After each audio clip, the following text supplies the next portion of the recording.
On this special episode of Homeworthy, we're stepping inside a collection of beautifully light and airy homes, where timeless design blends effortlessly with refreshing simplicity. Join us as we explore serene spaces featuring soft tones, natural textures, and bright open rooms that invite light to flow freely. First, we'll visit a stunning farmhouse-style home where a neutral palette creates the perfect backdrop for ever-changing decor.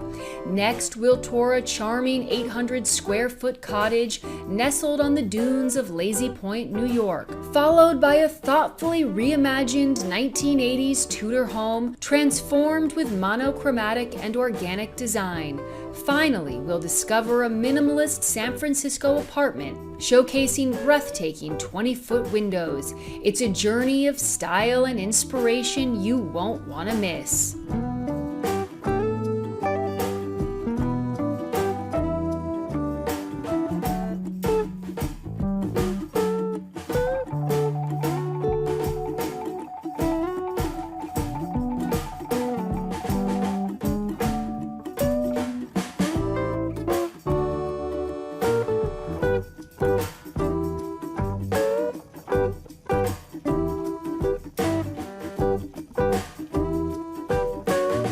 You're watching Homeworthy, where we believe every home has a story. Hi Homeworthy, I'm Michelle. Welcome to my home in Texas. I can't wait to show you around, so come on in.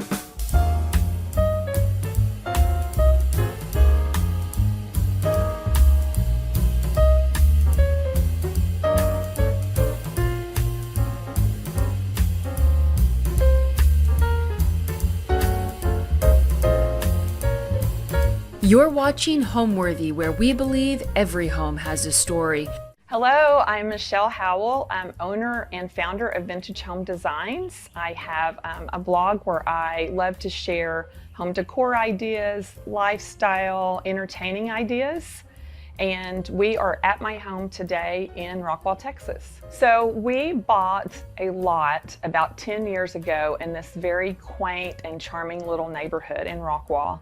And we rented a home for 2 years while we designed this home. Over those 2 years, we searched for and bought architectural pieces and some vintage things and just lots of things with detail to add to the home to give the home some character to a new build home. So the outside of my home is basically a farmhouse style. We have a white board and batten home. Part of it is white brick, but we painted it all white. It has a metal roof. So the outside of it very much is a farmhouse style. The inside of the home, I have some different styles inside. I use a lot of neutral decor, so I'm able to marry a few different styles and things together.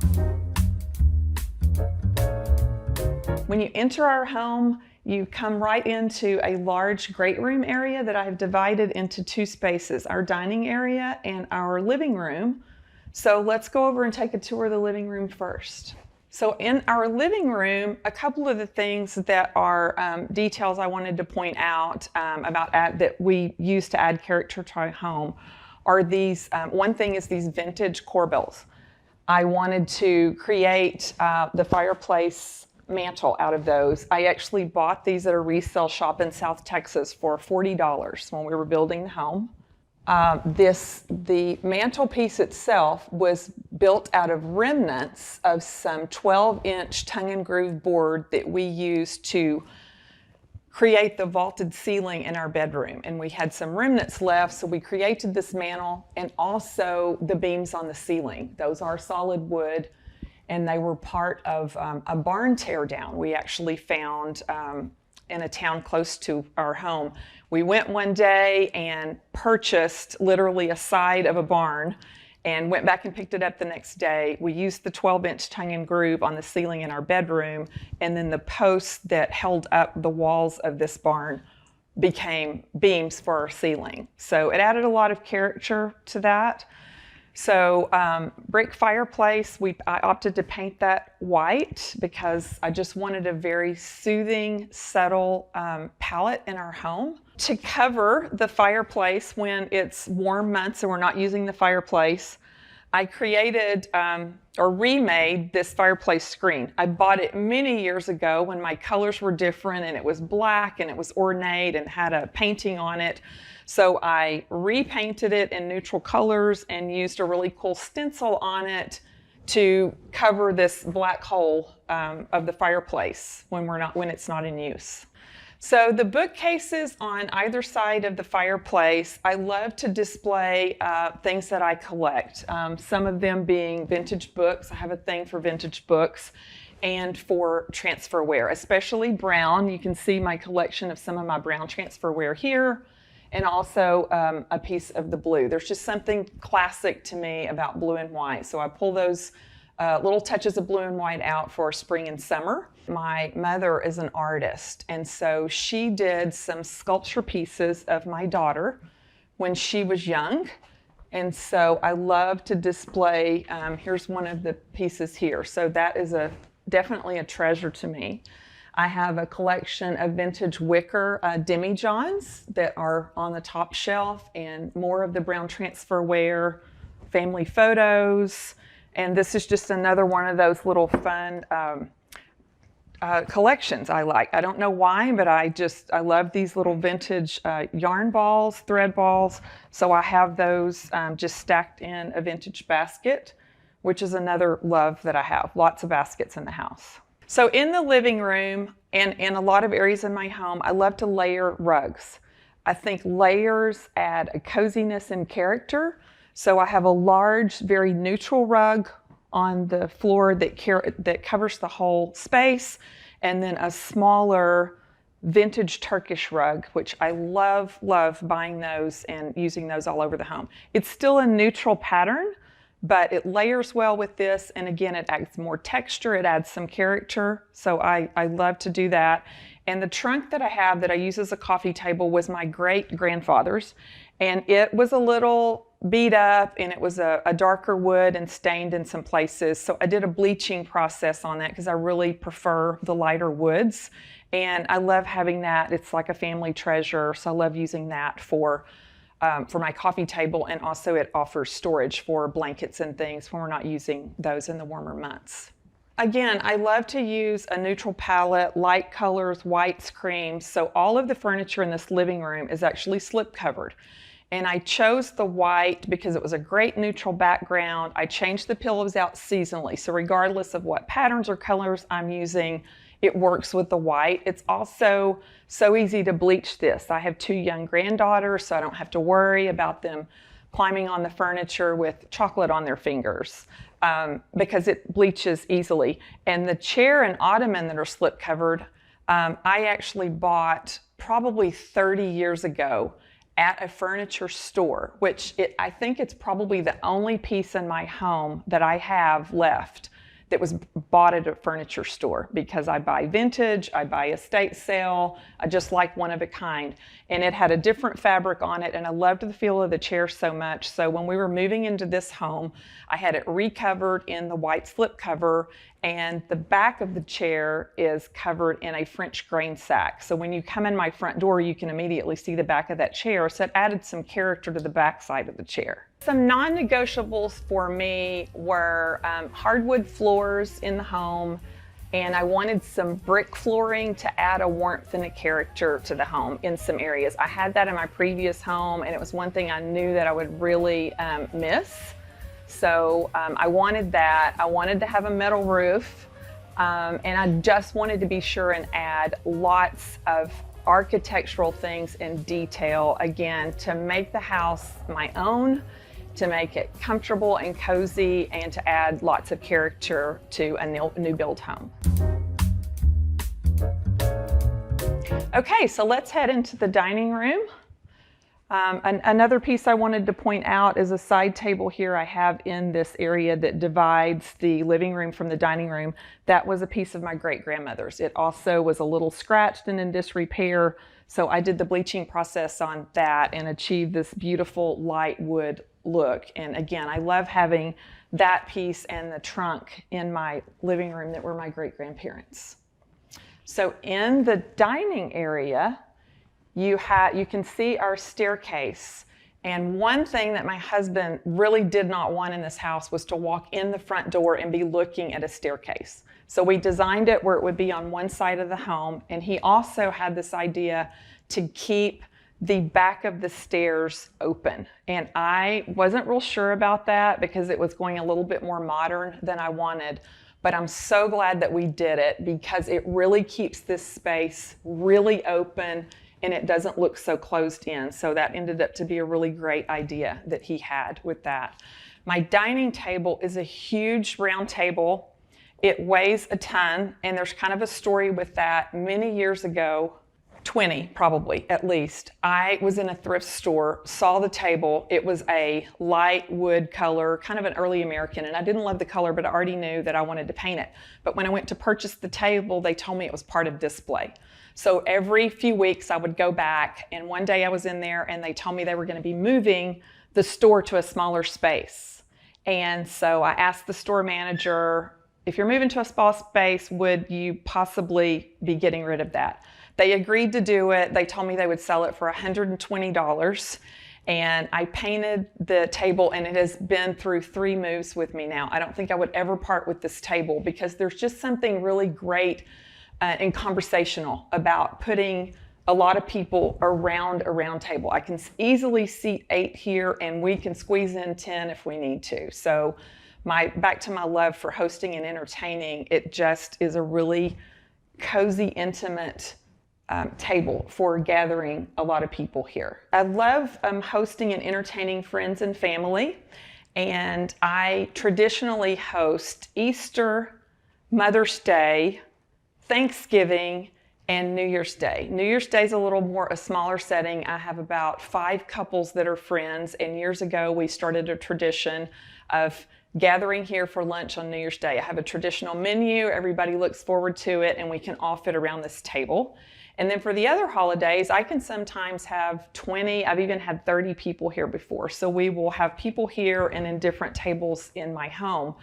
And I love coming up with a theme for tablescapes and just making everybody feel really special and welcome. So layered table settings and place cards and that sort of thing are really, that just really brings me joy to get, because I get to use my creativity to do that, and the end result is is hosting and gathering my friends and family and everybody being here and really feeling like you went all out to make it really special for them. So in this space, to float the table in the center of the room, I ended up with a lot of extra space over here. And I found this great drop leaf table on Facebook Marketplace several years ago. And it's great for a narrow table for a day-to-day because you can walk around the table easily. If I needed to, I can pull this out and either side will flip up. But it's great for like a buffet table if I need to do that. But I love to decorate it here for the season. 2 extra dining chairs, those are the ones we can pull up for this table if I need to seat more people.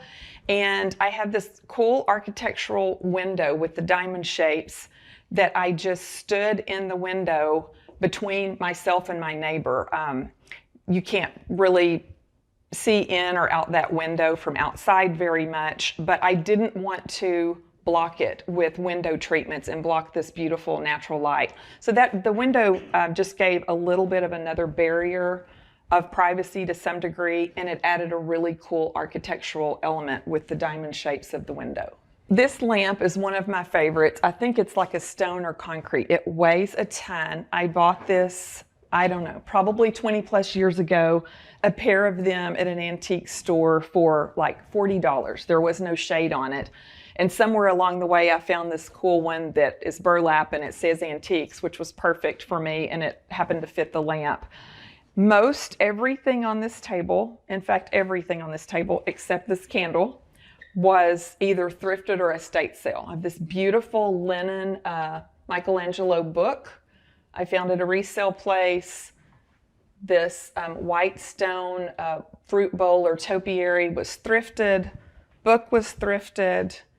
The ironstone soup tureen resale shop or estate sale. And again, this was an antique store years ago. So I love to find those deals, but one-of-a-kind pieces by shopping flea markets and estate sales. So I also have this very strange looking little, it's like a deconstructed stool, which serves absolutely no purpose, but I love the story that this tells. I love the detail of these legs. And so I bought it and just left it like this. And I keep it just tucked under this table for just a little added character. Again, it serves no purpose, but it fits there and it gives another layer of detail. So I find all of my frames, again, same places, estate sales, garage sales. I found one last week that was a huge ornate gold frame with a canvas in it. I don't know that I'll keep the canvas painting, but it was $5 at a garage sale. So I pick those up occasionally because I even like to layer them in places and not even put anything in them. It just creates its own interest when they have that chippy detail, and layering several of them together. It just creates some beautiful decor. My table centerpiece, I love to change up at least seasonally. Sometimes I keep this one fairly simple because when you walk into the home, you can see past this table into the living room where I have all of these bookcases. So a very busy centerpiece here can become very busy looking with this as a backdrop. So I typically keep this fairly simple. And this basket it's a vintage basket. It's huge and it's fabulous. And I bought it for about $10 at a garage sale last summer. And we are fortunate to have privet and wild honeysuckle blooming behind our house. So this time of year, I just fill all the vases inside the house with this wonderful smell because it's very short-lived. So I just put a large vase of water inside the basket and filled it, and it's wild and it's loose and it's natural, and I just love everything about that. I have a cottage garden, cutting garden outside, and we have the greenery behind our home. And most of the year, because we're in Texas, other than maybe January and February, we have a lot of things blooming and still green. So I often, in fact, most of the time, have those flowers and greenery that I just go out and pick out of my yard to put in vases and things in the home. And moving from the dining room back toward our front door, I had mentioned the stairs before. So the first level of the stairs obviously has the treads on the back, and then the next two layers are the ones that are open. And it's a stained wood on the top of the stairs. And a couple of years ago, I decided I wanted a staircase runner. I mentioned I love the vintage rugs. So the man that I buy from online had this really beautiful neutral with all browns and cream tones that would fit the width of our stairs. And so my husband put it on the stairs, literally stapled it down, and just took it up to the wall on the first landing. So it just gives a lot of warmth and character here. And I mentioned I love baskets. So I have this vintage artillery basket that I use at the entryway, and another one of my collections is vintage wooden canes. I just love them. I don't know what that attraction is, but I see them often at thrift stores and estate sales. Very inexpensive. I probably have never paid more than $5 for one. And I have a collection here, and I have one at my back door.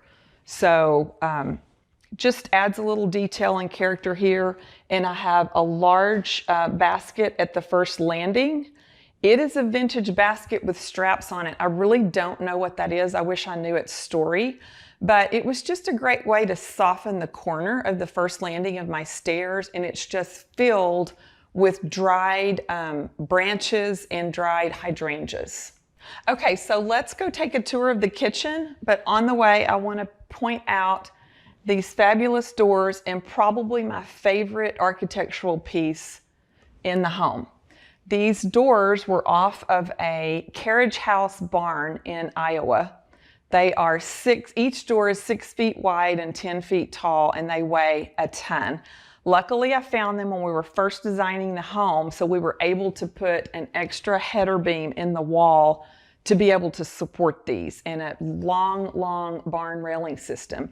And the idea was that these doors can slide closed and close my kitchen area from my living room. It ends up that we don't really do that very often, but it just adds such a wonderful focal point in this room and when you enter the home. So I have always had a love for design, interior design, fashion. My mother is a fine artist, and so I grew up in a home with her painting and drawing. And although that's not my talent, I was exposed to color and design. So I've always loved interior design. So Vintage Home was started in 2001, and I actually had a partner at the time, and for 6 or 7 years we did some interior design work together, and she phased out in 2008. So since then I have had the business on my own. During that time I had a storefront. It was so time consuming, and as much as I loved it was mostly home decor, gifts, and that kind of thing. As much as I loved it, it was taking me away from being able to design for others because I couldn't man the store and do a lot of design projects. So in 2018, I decided to close the store and really focus more on doing some interior design for clients and focusing on my blog and Instagram and being able to share ideas for making your house a home, for some DIY things, for creating tablescapes, and sharing with others how I do that, how I find those things that are budget friendly to be able to, for anyone to be able to do that. So we're in my kitchen now, and I wanted to point out this hutch, this piece of furniture. So this backs those fabulous doors that are in the dining room. And like I said, we kind of designed that space and that opening around those doors, which created a certain size in here. And I wanted to be sure and address the whole wall. I wanted a hutch here, an open front, and I wanted to be sure and address the whole wall with it and not lose space by just putting a small piece. And I had found those doors at the Round Top Antiques Festival in South Texas, which I'm sure a lot of you know. And I also found this piece. So it worked wonderfully. All of this is so old, and all of the shelves in here, it's actually 3 tongue and groove pieces of wood that create the shelves. And they shipped this piece to me, and they had taken all of these pieces out to ship them, and they were not marked. So it was like a jigsaw puzzle to get in here to put those pieces back together. But I'm so glad I did it, and so glad I didn't touch the paint or anything. It's an original paint and finish. And it's been a great place to store my collectibles. I collect ironstone. I have a favorite dishes that I collect. These are an Emma Bridgewater pottery from England. And I started collecting these many years ago. So over the course of years of Christmas and birthday, my family would gift pieces to me. And so I have quite a collection now, and it really is one of my favorite things. And again, the soup tureens, ironstone pieces, these are vintage pudding molds that I just think have the coolest detail and shape, all this beautiful crazing with those that adds so much character. So the idea with keeping a open front hutch in here is that I found in my other home, when I didn't have that all the beautiful pieces and the platters and the bowls were in a cabinet. And I didn't think about using them as much. They weren't bringing me a whole lot of joy being in the cabinet where I couldn't see them. So I decided with doing the open front, I could display them, enjoy them every day, and we actually use everything in here. There's nothing off limits. And so that was the idea between this big open piece here. And I love to decorate and change the top of it seasonally, at least 4 times a year with the spring, summer, fall, Christmas. All of that gets changed, and I really enjoy coming up with a different way to design it every year. I've been collecting those vintage botanicals for years with the idea of doing a gallery wall. I never really thought about putting them there, but when I was thinking of what I would do this year for spring and summer, I remembered those. And so they landed there, and I really enjoyed having those out. Okay, so in the kitchen, again, this truly is the heart of my home. This is where I love to be, to cook and entertain the family and friends. This center island is 4 feet wide by 10 feet wide, and it's a great place for me to just prep and cook, and also I can clear all of these decorative things off and do a huge buffet down both sides of this island, which is what we do when I host the large holidays like Easter and Thanksgiving, when I can have 25 to 30 people here. It's perfect for that. This is a wood top. I went to a wood salvage yard and I chose a wood that I liked, and they made the top for me. It actually was a dark wood, which is the underneath side. And a few years ago, I decided I wanted to change it up. So we flipped it over and just sanded it down. And I kind of did a process to create a lighter wood look on this. And then my countertops are concrete. So they literally poured those off-site and brought them in here and set them. So they were, massive heavy. But I wanted kind of just a casual industrial look in this kitchen. And this was kind of the first thing that came to mind. My farmhouse sink, which goes along with the farmhouse style of the outside and some of the elements inside my home. And then I have this great bay window, and it actually has windows that can crank out, so I can open those weather permitting. So I have my plants. I love plants and gardening, so my plants love the space because it gets so much natural light here. And the plants add a green living character to the home. Another set of vintage corbels similar to the ones that I have on the fireplace mantle in the living room. Another flea market find. And this was a couple years after we moved into the home. I found those and really wanted to use them to add that another detail of architectural elements to the home.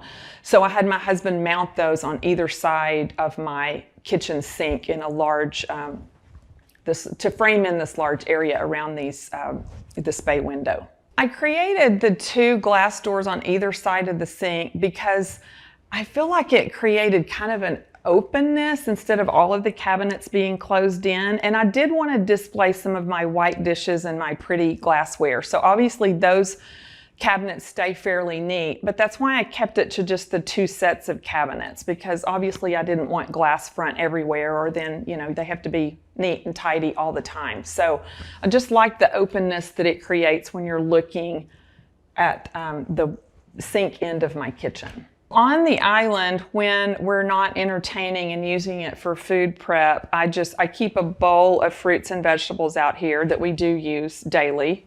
And I have this really cool large, it's a wine opener that I found years ago at the Pottery Barn outlet. I really, really wanted this, and it was a lot more than I wanted to pay. And I was in their outlet store one day and I saw one and it was half price. So I grabbed it, and we use it, it does work. And it's just a really cool conversation piece in the kitchen. And I love candles, so I always have my candles displayed here. And I have a tower that I have plants on, and then things we use every day, like our napkins, our salt and pepper. I use vintage silverware every day. So I keep that there. And I also love lamps. I rarely use overhead lighting. I have lamps everywhere, and I wanted one on this island, but I didn't want a cord running. So since this is wood, my husband cut the plug off of the end of the lamp and drilled a hole just small enough to thread the electrical cord through. And then when he got it through, he attached the plug back. And there's a wine refrigerator underneath this. So it already had a power source, so it's plugged in. So you can see the little bit of the cord here, but I just tuck my little flowers in there and it camouflages that. And then I have my candle, my lamp on, and this stays on most of the time. In the kitchen, I wanted a really different detail on the ceiling. And my idea was to buy planks of vintage beadboard, chippy paint and that sort of thing. And I quickly found it was going to take forever to find enough, because this area, kitchen, sitting area, breakfast area, and all the way down out the hallway to my back door is so big, it was going to take so much. And as I started finding it, it was going to be very pricey and take too long. So I opted for the panels, the 4x8 sheets from just Home Depot or Lowe's. And they placed those up there and then just put thin strips of wood in between to hide the seams. And we painted it all white. So I kind of achieved the same look, but definitely much more on a budget. And then the lights over the island, when we first moved in, I had more of a farmhouse industrial light that was up until probably a year or maybe two ago. And my taste was changing a little bit with wanting to get away with the traditional farmhouse look. And I love baskets and woven things, so I found those at our house, and we changed those out. So I'm really loving the texture that adds over the island. So one last detail that I want to point out in the kitchen that's another one of my favorite elements is this cool arched door. This goes to my pantry. I have 5 or 6 vintage doors in the house that I bought before and had the carpenter frame those doors in to be able to use different doors. This door I found when we were designing the house behind a friend's antique store, literally just leaning against the wall. The paint was peeling off, and structurally it was in good shape, but the paint was in disrepair. And I went back and forth 2 or 3 times because I couldn't really decide if I wanted an arched door. But that's one of those things when it keeps coming back to you and you wish you bought it. I went back and I bought it, and I'm so glad that we did. I stripped the paint off, and they just had it painted, repainted white. The one regret I have is that in hindsight, when I stripped the paint down to the natural wood, I really wish I had left it because it lost a lot of the chippy detail when it was painted white like the trim. But anyway, I love it either way. I did leave this vintage doorknob, the black enamel doorknob in this back plate was original, so that stayed. So I really, really love this door and the character that it adds to this space. My favorite area in the home is probably, it's a culmination of several rooms, because my previous home was a ranch style, and all of the rooms were really closed off from one another. I love to entertain and I love to host, and so we would have people over, and as you probably know, everyone wants to gather to the kitchen. Well, my kitchen was small, so we would all be stacked on top of each other. So when we designed this home, we wanted an open floor plan and where it would overflow from the kitchen to the living. And so we did that. So I have a large kitchen that opens to a sitting area that also opens to the back patio, which is where we are. And I have French doors along the whole back of the house from the kitchen through the living room. And we can open all of those French doors and extend that hosting and living area. And it's also enclosed with clear garage doors on the very back of the house. So even in the winter months, if it gets cold, we're in Texas, so it doesn't get super cold, we can close those garage doors, light the fire back here, and open the French doors. And within about 30 minutes, we can heat this area. So that was a big deal to me, to be able to host a large group and have space for everyone.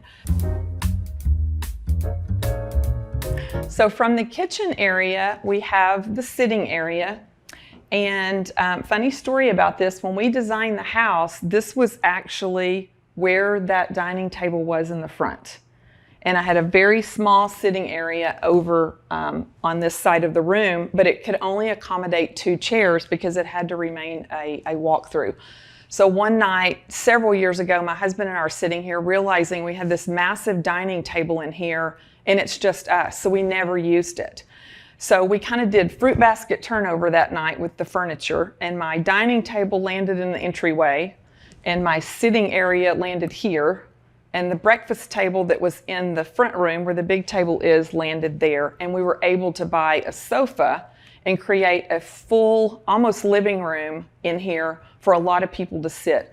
We use this every day. My husband and I sit in these chairs every morning and have coffee and discuss our day. And when we have people over, like I had mentioned before, they can sit here and be a part. I can be a part when I'm cooking, entertaining, setting up the buffet, or whatever that may be to get ready for hosting. I can still be part of the conversation, and everybody has a comfortable place to sit here. And the French doors open to an extended living area on the patio. So if we have a lot of people here, we can even open that as well. In this space, I also use the layered rugs that I mentioned in the living room. I love to do a large neutral textured rug that encompasses the whole space, and then a vintage Turkish rug laid on a diagonal in this space. And I just got this rug recently, and I actually took the vintage rug away to see if I like that.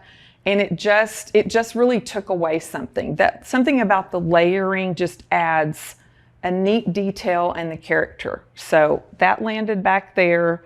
And I use a narrow wooden bench that I repainted. It's been with me through several moves as the coffee table, because a large coffee table here didn't work, because this is a pass-through to go to outside. And I wanted to have a place for somebody to have a drink. I also like to decorate it with stacks of coffee table books. So that enabled me to have a coffee table and not impede this walkway. So the furniture pieces in this space, I started out here with just an IKEA love seat that was a slip-covered, which I really loved, but it was exactly like this sectional that's behind it in my living area. And I have this thing, I really have this thing for cane.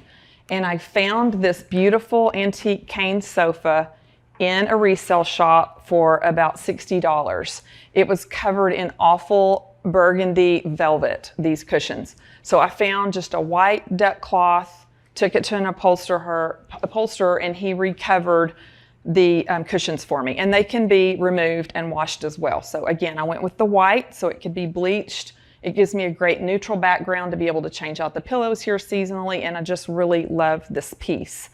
And then the other seating areas in here are a kind of a club chair. It's very comfortable. My husband usually sits in this chair. It's covered with just a drop cloth. I bought it in an antique store very inexpensively a few years ago. And then my chair is a woven that I bought on Facebook Marketplace several years ago. And then I just have an ottoman that a friend made a slipcover for me. And I love the texture that the woven chair adds in here. And it kind of plays off of the woven lampshades over my island, and then some baskets and things I have scattered along the house. The side table is that beautiful light wood that's very much a European look. That was being refinished in the back of an antique store I was at, and I asked them if they would sell it as is, and they did, and I've had it for years, and that's probably my favorite table outside of my large dining table. So the light fixture in this space was the original fixture that I bought for the space, but it did not have the lamp shades. And I was really wanting to change it up recently. I started looking at other light fixtures, but I really still liked this one. So I had the idea to buy a fabric covered lampshades. The problem was I couldn't find any that was a neutral pattern that I liked, and they were all so pricey, and I had to have 6.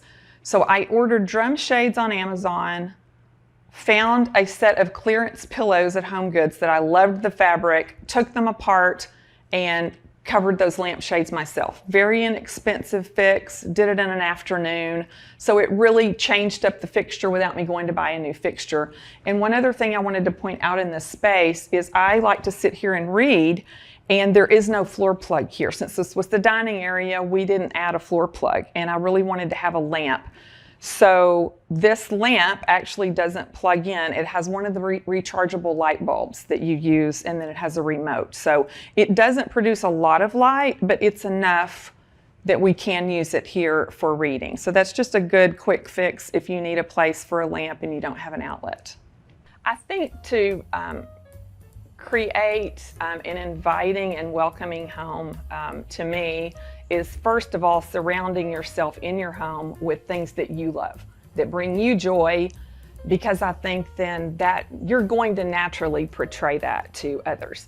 Like I said, I love to host and entertain, love creating, getting creative and thinking out of the box with ways to create tablescapes and hosting friends and family. I host a lot of the big holidays here, and we'll have family, extended family. So I think just curating your own look in your own space, despite what the trends say, despite what the color of the year is, or what others think you need to do. Because I think at the end of the day, you'll end up finding that the trends will fade. It's not you, it's not your space. And so I think that that's important, is just stay true to yourself and create a space that you love, and others will feel welcome in your home as well. So my tips and tricks for adding character to a new build home are, like I mentioned before, I love to shop for things that have detail, architectural pieces. Like, for example, I bought a fireplace surround from a home teardown in a city nearby to put around our fireplace. It has a lot of architectural detail. We bought some wide board and batten siding that we covered the ceiling of our bedroom, a vaulted ceiling. So things like that added warmth, added character, and just made it a little bit different. I use a neutral palette in my home because I like different styles. I like the cottage style. I like the chippy and vintage, but I also have some elements of traditional. And I love some things that English and French cottage style have, European antique. So because I like those different styles, I've kept my palette neutral because I'm able to marry some of those things and it not look busy or hodgepodge. If I had a lot of styles going on and a lot of color going on, it might be a little crazy looking and not make sense. Okay, so off of the kitchen in the sitting area is my breakfast area.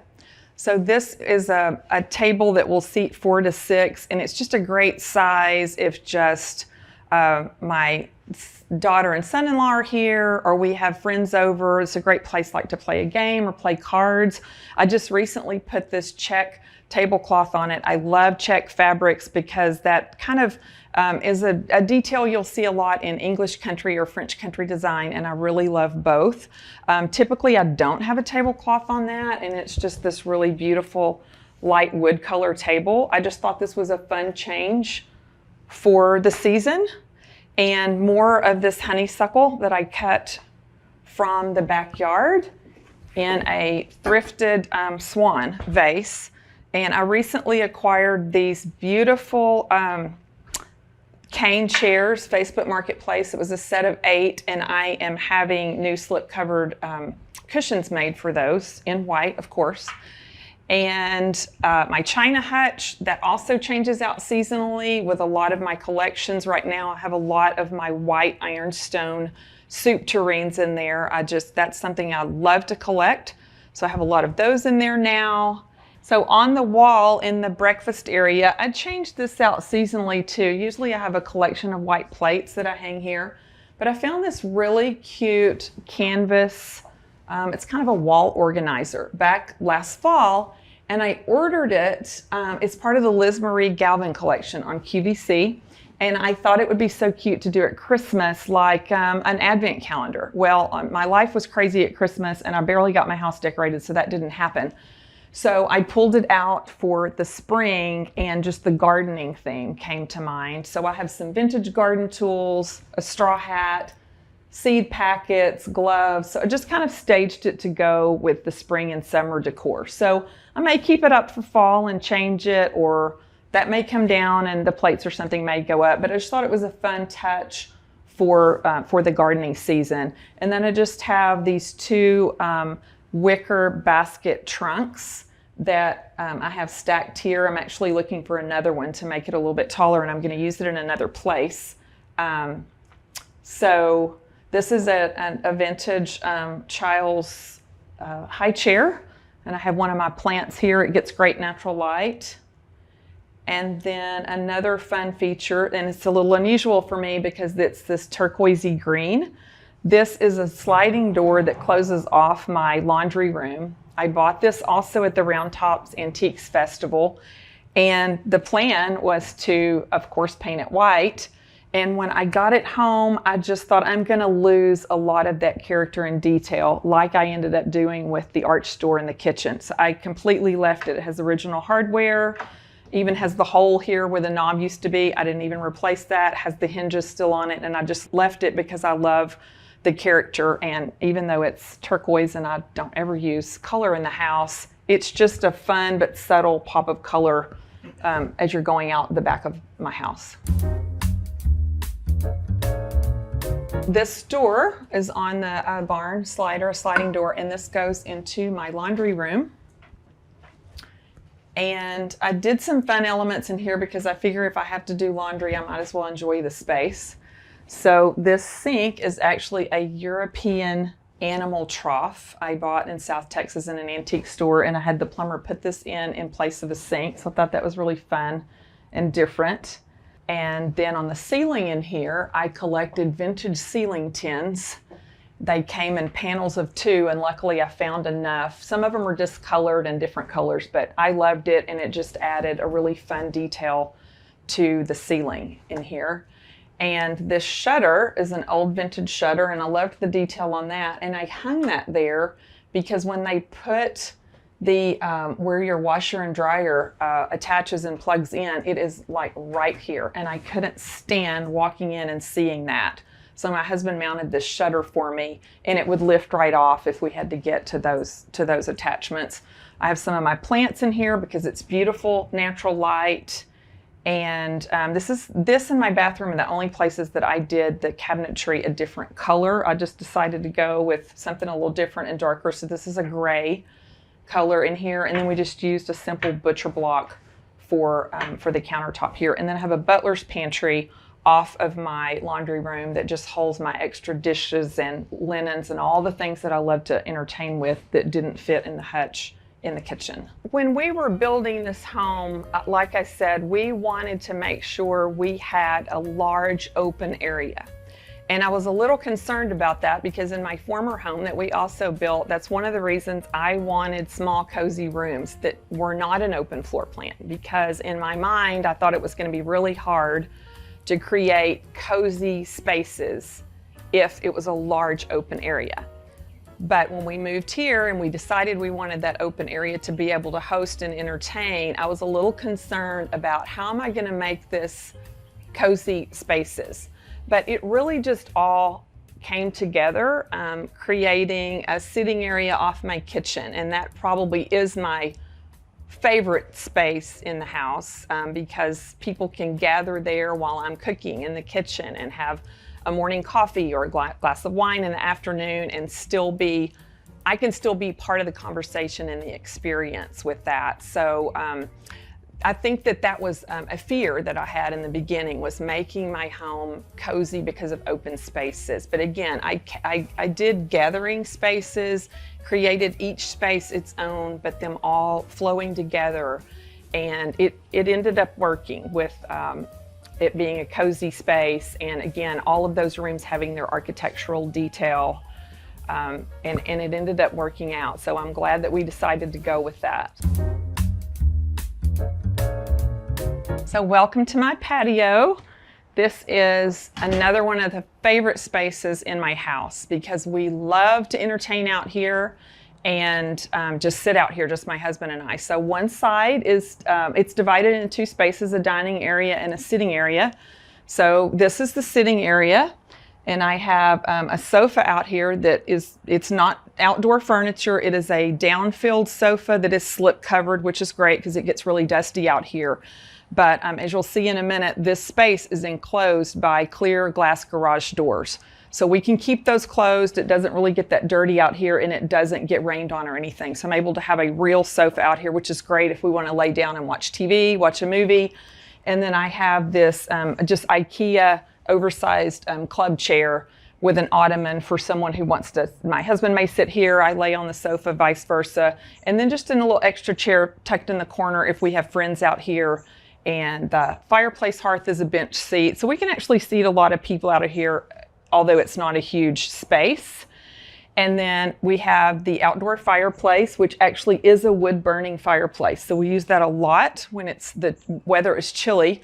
But I don't like having just that big black hole when we're not using it. It's already warming up here in Texas, so we won't be using the fire anymore. So I recently just put a lot of a collection of terracotta pots and just filled the fireplace with those it just kind of says gardening in spring and summer, and it camouflages the big black box. And then I have this is where I was talking earlier about having architectural detail out here, and I bought this fireplace surround that just has this beautiful carving and detail and all this wonderful chippy paint. I bought this when we were building the house at a tear down in a town that was close by. So this added a really great frame to this outdoor fireplace. And then we do have a TV out here. I hate really having the TV show, but we do use it. But I had this odd gap between here. So for now, I put a collection of my vintage books here just to fill the space. A lot of times I just cut, if I'm doing an event or get together, I may just go in the back and just cut tree branches and just fill this with greenery where you can still see the TV, but it just adds a natural live element. Obviously that doesn't last but a few days, but again, if I'm just hosting something and I want to do it for a day or two, it's a really great filler here.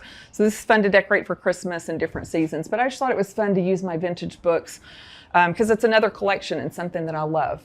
So there's 3 sets of French doors out here. All of those, both sides will open.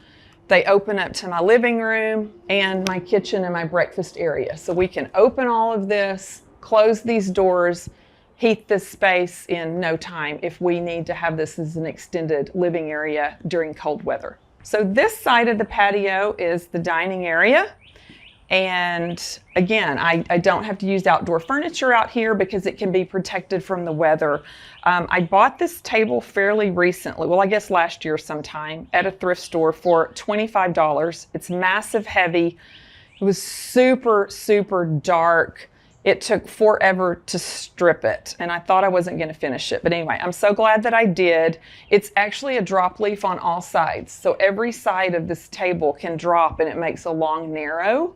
So sometimes I have it down all the way. Sometimes I'll leave it up, but I can easily sit 6 people here. We entertain out here a lot. This is where my husband and I like to eat before it gets too hot here in the summertime. This is another fun place. I just like to play with the table centerpiece. So I just have a collection of my terracotta pots, the glass cloches I collect, with just kind of a bird's nest and some seed packets and things to kind of carry out this spring and summer theme.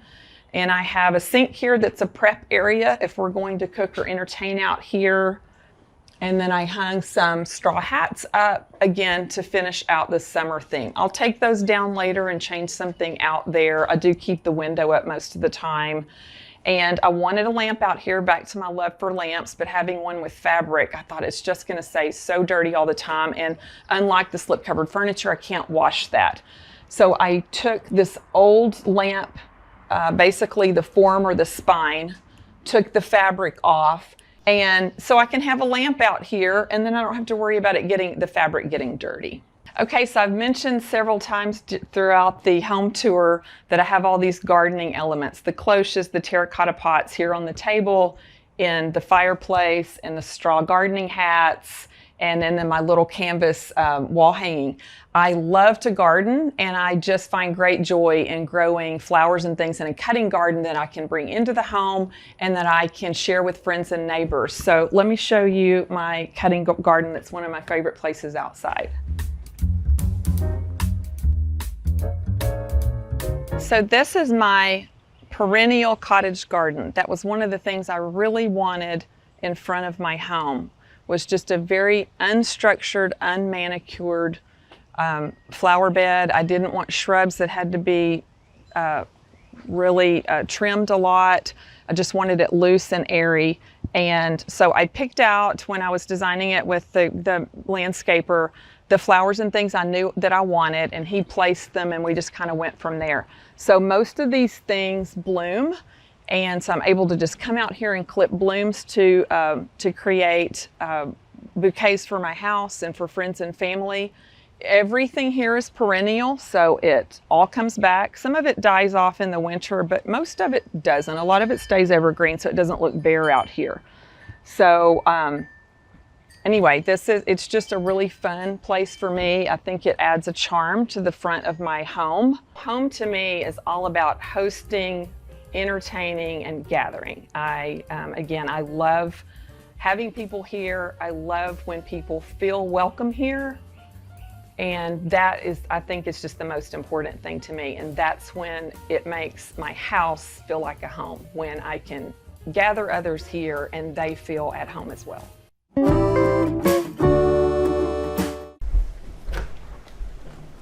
Hi Homeworthy, I'm Quincy. I'm Pat, and this is our daughter Lilo. Welcome to our home in Lazy Point, New York. Come on in.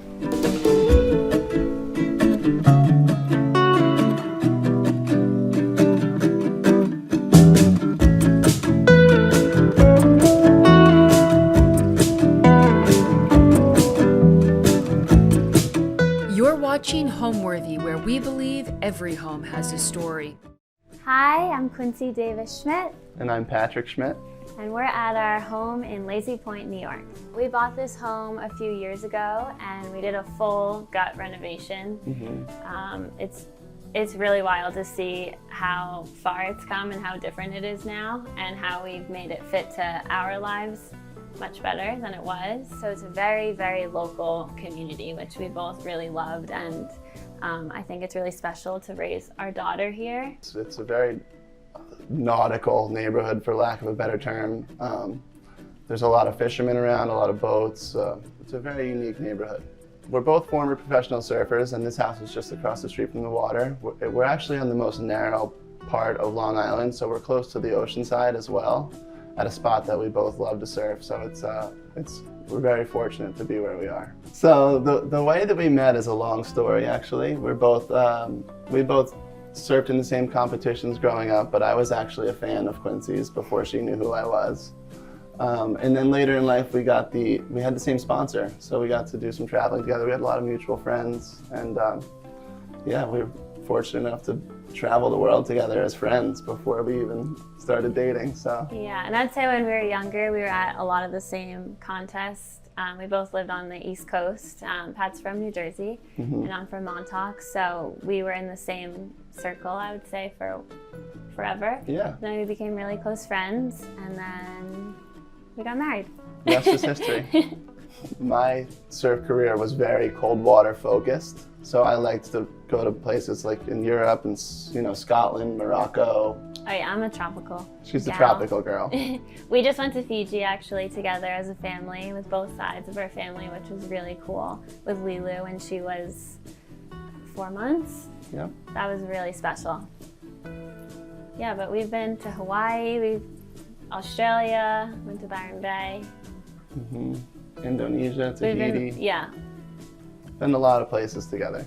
We surf less now that we're new parents, but we still get We're out trying. there. Yeah. This time of year is pretty slow for waves, so once the fall kicks in, we'll be surfing a lot more. Welcome to our home. This is our living room. This living room actually originally had very low ceilings. It was even lower than where the pitch of the ceiling comes down, about where the kitchen ceiling is. So we were able to open all of this up a lot, which helped because it was very important to Quincy to fit a ginormous couch in here, which was pretty overpowering for the room, for the size of the room. But being able to open up the ceiling like that helped a lot. We are very cozy nighttime people, so the couch was very important. It is. Yeah, I love a big, cozy, fluffy, cloudy type couch. And this couch is it's from Sixpenny. It's a slipcover couch, so we originally had a different color on here, and which I still love, but I love you can switch it up, and I feel like that, I don't know, this color felt really calm. And yeah, we have a ginormous dog who does like to come on the couch too, so we need a big couch. To fit all of us. It was mandatory. Yeah. And this coffee table is very much my style of carpentry, even though I did not make it. Yeah. It goes very well with with where our daughter is at right now, with learning to walk and grabbing onto everything, and everything's round, so it's perfect for that. But it also has a little bit of a feel. The top, at least, has a little bit of a surfboard feel. When I look at it, it's like it looks like it's inspired by an old surfboard, so it goes really well with the space. It's very surfy themed in here. It honestly couldn't be perfect for our daughter right now at this stage. She's like climbing up on everything, and it's safe, and I don't know, I love the color. It's perfect for here. Yeah. This console table we actually just got from a friend who was moving, and they had really cool stuff, and so it's super old. I think it's vintage and really heavy duty, heavy wood. Heavy. Solid, yeah. Very heavy. It's staying there forever. We're never moving it again. It's here forever. Well, we added in some cool coffee table books. I really liked the pink with the tone of the rug and the couch. This is a friend, this Lay Aloha book, Meliana. She's from Hawaii and makes really beautiful lays. And I used to have a store in Montauk, and she came and did a really cool pop-up. And then this book was a baby shower gift, mother and child. It's a really cool book. This is a artist, J.B. Blunt, that I'm very inspired by for any sculpture work that I'm doing. He works with heavy, chunky, rounded pieces of wood. He's was a very well-rounded artist. Yeah, your pieces. Ceramicist. He's did really cool. His house is amazing, and these are two local architects that I am very inspired by as well, and hopefully will be able to work with someday. Photo above the sofa is a friend and photographer I've shot with before, actually. Her name is Anne Menke, and she has really, really cool photos from around the world. And yeah, I love the blue in this, and I think it really fits the vibe of the space. And she's a friend, so it's really cool to have one of her pieces in here. The light fixture is from Lulu in Georgia, which is a company I really love, and we have a few pieces from them in the house, actually. The coffee table as well. It's really oversized brass, and I just thought it was really cool, and it swings around, so it's awesome. And it comes off too. Yeah, it comes really far off the wall. Yeah, it comes really far. And yeah, we kind of usually have it pointed at the wall. It creates like a really nice lighting in here. And it fills that corner space really well. Yeah. The articulating arm when it's set against the wall fills it. It's like offset, but it fills it in a really cool way, I think. Yeah. I really, really love the color of these pillows. They're beautiful, and they go well with the art on the wall. And they're from one of my favorite stores on the North Fork called Lido. She gets them all handmade in India, and they're just so soft and cozy and oversized. I'm obsessed with the color. And then the rug is from another favorite brand called Armadillo. It's super, super soft. I love the texture. It's cozy. Our daughter loves it. It's like heaven on your feet. Yeah, it's really, really, really soft. I thought the color was cool. It's called Mushroom. And yeah, I think it's perfect in here. It has these cool tassels on the side. As cozy as we could make it in here, I feel like we did. Also, this throw is from the same store on the North Fork, Lido, and they just have really, really beautiful textiles and pillows and rugs. The window treatments are bamboo pull-down blinds that I ordered from Select Blinds. I was between linen or bamboo, and I'm really happy that I went with the bamboo. I think it adds like cool texture in here, and I like the color. And it does, going back to what you said about inspired by the landscape, it gives we have a lot of beach grass outside of the house, so it gives us it's a cool texture looking through the bamboo out of the beach grass. Has a lot of cool lines that are, yeah. You know. And the windows were like this, like these big shelf type windows originally. You retrimmed them, but they come in very handy. I like that all the windows kind of have like a shelf built in. They have some it's depth cool. to them, so Yeah. we're able to utilize that with decorations, like in our baby's room. Yeah. I think that the vibe in the house is very matched to the environment. I would say, like, I really Definitely. was inspired by the landscape here and all the dunes and the nature, and yeah, like the sandy colors, some like green. I really loved that, and I like to feel calm in our space, and I feel like I really tried to incorporate that. And add a little color here and there. And when we bought the house, it was very, very closed in, much smaller feeling. Had some upper cabinets that divided the kitchen and living room, had a very low ceiling. So with the limited space, we really wanted to try to open it up as much as we could. And for the record, there is not one level or plumb line in this whole entire house, which was pretty interesting to try to refinish everything, you know, such as flooring and running straight lines with trim and windows and stuff. Everything is pretty much out of level, which you may see on the house tour. Yeah. So Our floors are a bit slanted. it has some character. This is actually one of the spots that you can really see that the floor is not perfect. Yeah, we like skateboard down this hill. Yeah, so we have this table here, and it shows a little bit, it shows that it's not level, but it's kind of adds to the character of the house and the feel. And it wasn't really in our budget to reframe the whole floor when we were renovating, so we kind of just went with it. And it's been fun. It's an ongoing joke, you know. This is a photo of us that a very well-known artist took named Bruce Weber. He actually lives out here, and we're fortunate enough to get to know him. And at that same time that he did this photo shoot, he realized that we had a Newfoundland. And he did this book on Newfoundlands called Gentle Giants. And this was actually on his personal bookshelf, and he didn't have any more copies, so he gifted this to us, which was really special. And yeah, it was a really cool gift, so we'll appreciate that forever. This table is also really, really special to me. It's actually Lilu's little dresser.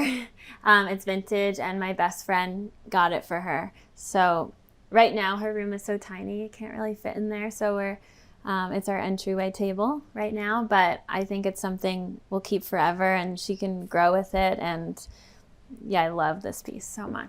And it has a similar feel. It's the same type of species wood as the floor, so it's has a similar look and texture to it, even though it's a little bit more vintage. But this flooring is so soft anyway that it's wearing so quickly that it'll, with all the action we have going on in here, it'll look like that soon enough. Moving on to the kitchen, we took out a whole, when we opened up the living room, this ceiling came all the way across, and there was an upper bank of cabinets that went over this countertop, and the counter was much more narrow at the time. And taking out this upper bank of cabinets really, we lost a lot of storage. So that actually has to do with why our counter is so big. We actually made up with that storage on the back side of the counter underneath our overhang. Mm-hmm. So yeah, it's a ginormous counter. Yeah, which I love. This is marble. We were definitely on a budget when we were renovating this house, and I searched and searched online, and this is actually from a website called Stone Trash, which has a lot of it's like extra cutoffs, right, of stone, and you can really, I feel like, score like amazing pieces. Yeah, we were able to do our whole kitchen with I guess it was 2 slabs. Yeah, we originally weren't going to do the waterfall, but there ended up being enough, and I think it looks really cool, and I like it for sure.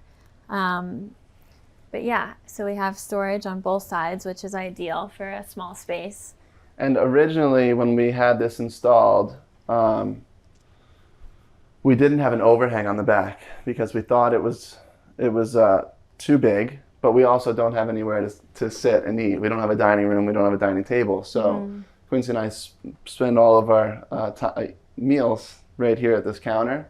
So we had the stone fabricator put back on the piece that he cut off, and he did such a good job you can't even see the seam. So it's pretty amazing what they're able to do now. And yeah, so that saves some space for us. This is a water filter. I searched and searched for a pretty water filter. It's amazing. It's called Walter, and it's carbon filter, and the water tastes really, really good. And I just love how it looked, and you can get like all different colored knobs on top. I think it looks chic and cool, and yeah, I didn't want like a big ugly water filter on the counter, so I think it looks like art. It's so pretty. The first photo up there is of Pat and I a couple years ago. It's shot by our very good friend Scott Rudin. He takes beautiful photographs, and there's a few around the house that you'll see. And this other piece is a wedding gift to us from a good friend of ours, so it has a lot of sentimental value, and it fits really well with what we have going on these 2 shelves. I think it complements the photo of Quincy and I and the colors, and yeah, we love it. And also, this is a sailboat tiller. As I mentioned earlier, this is a very nautical neighborhood, and this was actually in the wall when I did when I started demo here, above where our daughter's room is, it was sistering the door header. So back in the day when these houses were built, they used whatever materials they could. And yeah, I started a demo and that came flying out of the wall. So I thought it would be really cool to save. And this is actually this is something that we found in the demo as well. It's a piece of sea glass that has a sailboat carved into it.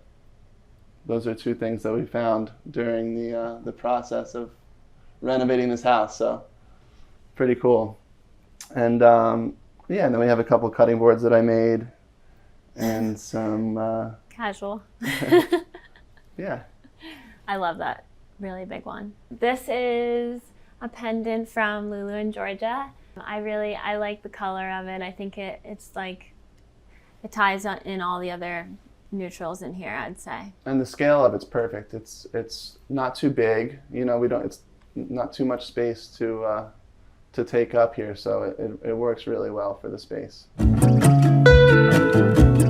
This piece we got a few years ago. It's a vintage cupboard that we got from the North Fork, and we went and picked it up, and I fell in love with the color immediately. And you definitely got to be quick with this spot. They post on the daily, and I was obsessed. I needed it. And it gives us a lot more storage. We feel like linens, towels, cups, and obviously you still have my sun hats up there. I have a sun hat obsession. They're everywhere. Girl likes to block the sun. And yeah, I'm in love with it. It's one of my favorite pieces in the house, for sure. But it wasn't cheap, so it took some convincing from me. Yeah, I was like, I needed it. And you were happy. No, I love it. It fits the space so well. And I think any more storage that we can get, the better in this tiny house. We got our beach towels, some linens, plates, Lilu, our daughter's things that she needs for her messy eating right now.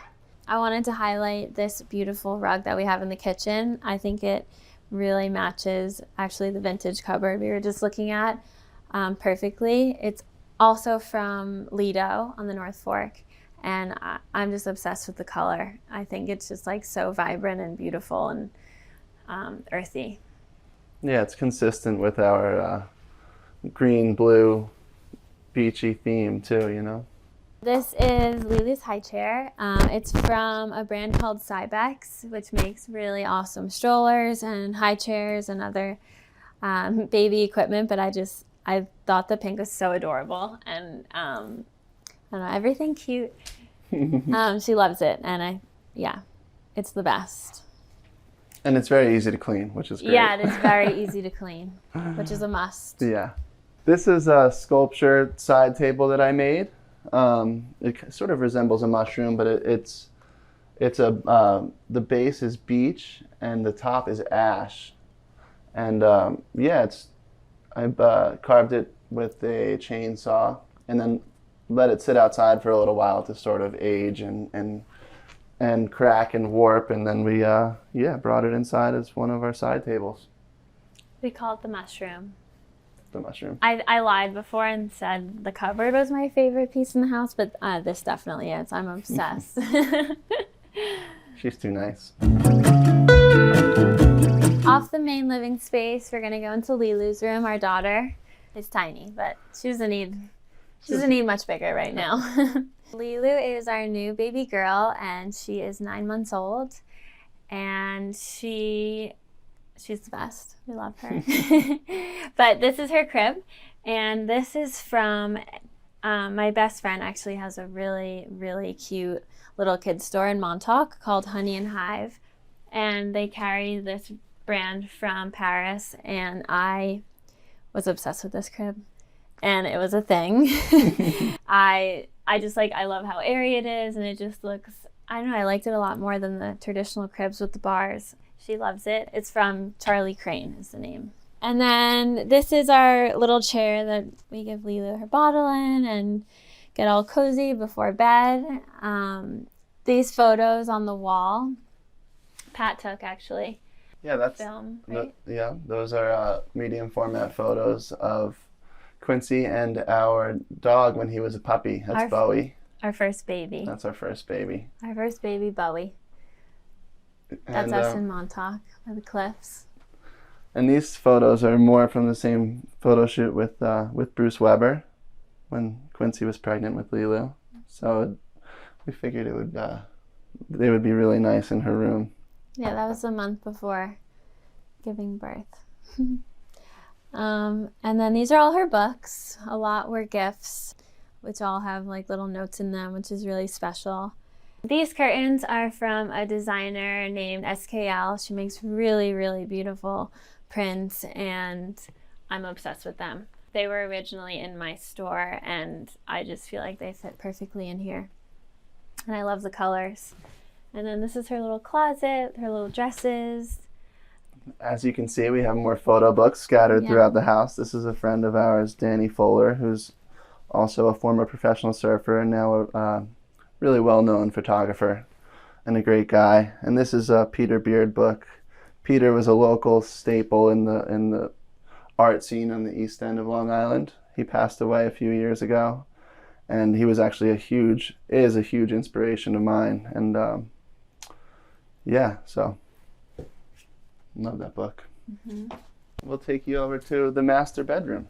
So through my surf career, I always loved to constantly be doing things with my hands. My grandfather is a craftsman. My father is a very handy man and did both the plumbing and the electrical in our whole entire house growing up, and I thought that was so cool that he was able to take those two things on. So I always admired doing stuff with my hands, and when you're a professional surfer, you have a lot of free time.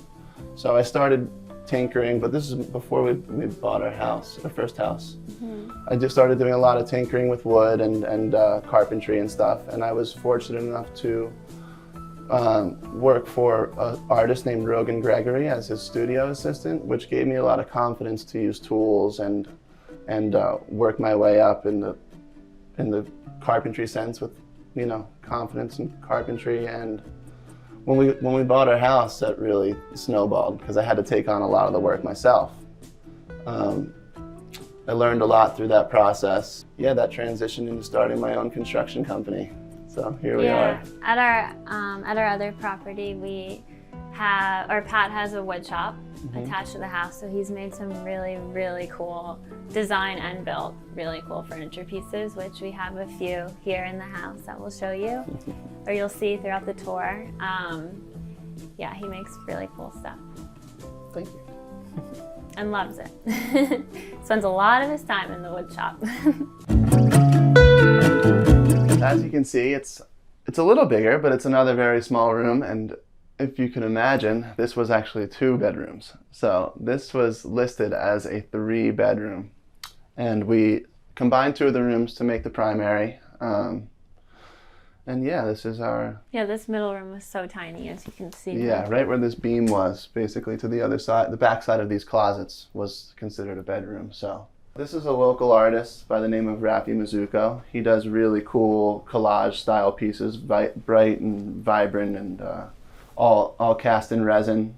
And he was close with the guy Peter Beard that I was mentioning before, and I think got a lot of his inspiration from him. And I love this style of art, and it brings a lot of life and color to our room. So yeah, I like the color palette in here. I think it's calming, and I added like a little bit of like this like blush pink, but also like the earthy browns. I feel like it's like our colors, I would say. Mm-hmm. So this is a side table that I made. It's actually made out of cherry, and my grandmother has a farm in New Jersey, and she called me one time and said a huge cherry tree fell. So I reached out to a friend of mine who owns a local sawmill, and he brought his mobile mill out there and milled it all for me. So this is some of the material I got from that, so it's got a little bit more sentimental value, and I was able to make a few pieces out of that cherry log and still have a lot more wood to go. So this is not a carving. It's glued up and meant to look like it's more of a modern piece than the rest of my work. So it was a fun project. So this is a photo of me surfing out by the lighthouse here in Montauk. And a good friend of ours, Andrew Blauschild, who's a legendary surf photographer, shot that photo. And it was a very memorable day. I think that was 2 years ago now, on a great hurricane swell. And the frame was made by a local artist by the name of Noel Rickian, right? Yeah. Mm-hmm. And yeah, so it's just any chance we get to work with local artists it's really fun. There's a lot of them out here, so it's great. These photos are shot by our really good friend Scott Rudin. He's incredibly talented, and they're both film and shot actually right here at like a local beach, which is really special. I think they're timeless, and I love them. They're really special to have. Yeah, the linen bedding is from a brand named Cultivar, and then these beautiful throw pillows are from Lido, also on the North Fork. These are Hawaiian shell necklaces, and Pat and I have spent both a lot of time in Hawaii, and I just, yeah, it brings like a cool beachy destination vibe in here, which I like. We'll show you the bathroom next. Come with us. We made the bathroom bigger actually, and opened it up into an outdoor shower, which was the main, I feel like my main request that I really wanted was the bathroom to open up to the outdoor shower, because we use the outdoor shower every day, I'd say, and it's one of my favorite parts of the house for sure. Welcome to our bathroom. The primary and only bathroom that we have. This was the biggest layout change we had in the whole renovation. It was we opened it up as much as we could, but it was very, very tight. The shower stall was here, where we have this stackable laundry now, and it was just very tight. There was an exterior door here. This wall just kind of came across, and yeah, like we said, Quincy really wanted to have the bathroom open up into the outside shower. So we moved the door, put it here, and we put a nice window here in this opening. And Quincy's friend, I believe Anna, had the idea, right? Yeah. Mm-hmm. To suspend this countertop right across the window. So I thought that was a really cool detail. Yeah, I love how that looks. And yeah, just unique, and all the lines worked well together with the tile. And yeah, all the tile in here on the backsplash and in the shower is from fire clay, and I think it's really, really pretty. Same as our backsplash in the kitchen, all fire clay. And yeah, I kind of did the same color on the ground as the walls, just different patterns. And yeah, I feel like our shower is huge. It's like half the bathroom. And the bench in there is actually another piece that I made that is from that same cherry from my grandmother's farm. That it just acts as a little shelf for all our soaps and stuff, another little extended shower niche. So yeah, this is our tiny little bathroom with a huge shower. This is our outdoor shower. It's I love the use of mahogany on the exterior carpentry applications. It has a really nice color to it once it starts to fade. I love when it starts to gray out and weather. So we really wanted to use mahogany here, and it's a big shower because, as you can see, we have Lilu's tub out here as well. We take family showers and tub time. Every night. Every single night, I would say. Night. Yeah, Lilu loves the outdoor shower tubbies. We use this shower as long as we can, I feel like, into the fall. We actually pushed it a little too far last year, and it froze. The pipes burst, and we had to get a new one. Or parts of a new one, at least. So maybe we'll cut out the outdoor shower a little earlier this year. There's nothing better than a summer outdoor shower, I think. So our outdoor shower backs up to our surf shed, which we'll come show you now. As you can see, it's pretty bare bones, but for our lifestyle, we have the necessities in here. We have all of our surfboards. We're fortunate enough to work with a really good friend of mine by the name of Charles Mansell, who makes all of our boards, both Quincy and I. And he's a very talented shaper. He likes to spend time. He lives in New Jersey and works in New Jersey, but likes to come spend time out here with us and surfing the waves that we have to offer. So yeah, you'll see a lot of his boards out in Montauk these days. Yeah. They're the best. Yeah, so we have our quiver of surfboards here. I have some fishing rods and all of our wetsuits, some beach gear and some tools. Extra stroller. Extra stroller when we need it. Yeah, this is a lot of our storage too. And our and our bikes. So it's pretty basic, but it's It's a perfect necessity. for what we need in the summer. Lulu doesn't have her own board yet, but she will someday. For now, she uses Dad's big pink mega fish over here, which is out in the sun because it doesn't fit in the shed. Yeah, actually, Lulu caught her first wave with Pat a few months ago when she was 5 months. Right on that board. Yes. Yeah. She had a little wetsuit on. We also have our beach wagon, which we put Lulu in and go across the street to the beach with her. I feel like at sunset. It's a necessity here. She loves it. This is some of my fishing gear, and Quincy thought this was styled, but this is kind of just how when I have loose lures or jigs or plugs hanging around, I'll just stick them right there when I don't have a tackle box to put them into. But according to Quincy, I styled it. I came out, I was like, that looks so cute. You styled it. He's like, I didn't style it. That's where I put them. That's just our shed. This is our one and only dining table in the house. This table is from my mom. She's had it forever. It was at one of her houses she sold a few years ago. I think it's cool. But we have a dream of having a screened-in porch out here for sure. Yeah, that's so the next. Living in this dunescape that we have, there are some some bug issues that will come with that certain times out of the year. It's really only probably July, end of July, beginning of August. It's a very short window, but we do get some pretty bad mosquitoes back here. Mm-hmm. So the next big step for us is putting in a screened-in porch living room back here, which we started working on plans for. Now we're just working on the budget. Hopefully it can happen sometime soon. Yeah, we eat out here a bunch. As it is our only table in the house, so it's good. We got Lulu's high chair for outside too, and we grill back here, and it's perfect for the summer. Being that we're in an 800 square foot house, it's really our only spot to entertain. So whenever we have friends over, this is where we'll be. Linen tablecloth, and actually this runner is from a friend from Destination House. They actually do really cool beach picnic setups now. They're awesome and creative and cool. Girls, I'd say. Yeah, they're badass. Yes, but this was a gift for our wedding. And then these are just some beautiful hydrangeas, which I love and kind of are everywhere this time of the year out here. Mm-hmm. Just classic and beautiful.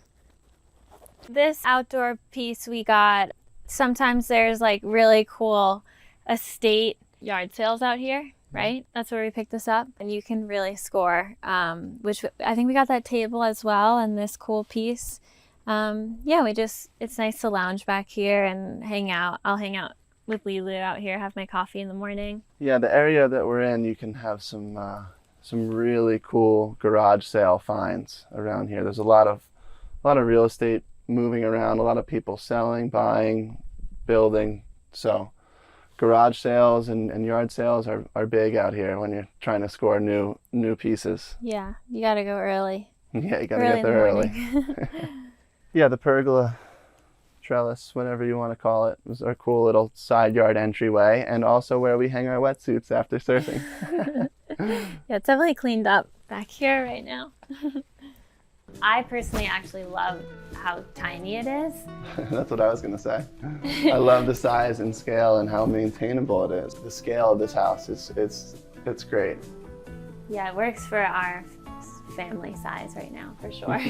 I feel like it just felt a lot more manageable, the tiny space. Like you can make a tiny space nicer, I feel like. Definitely more manageable on the budget side too, of things that we wanted to execute and things that mattered to us. Home to me is wherever my wife and daughter are happy. All right, Homeworthy, it was great having you here, showing you around our little beach cottage. Yeah, we loved hanging out with you. But the wind's now offshore, so we're gonna go surfing. See you Bye. later.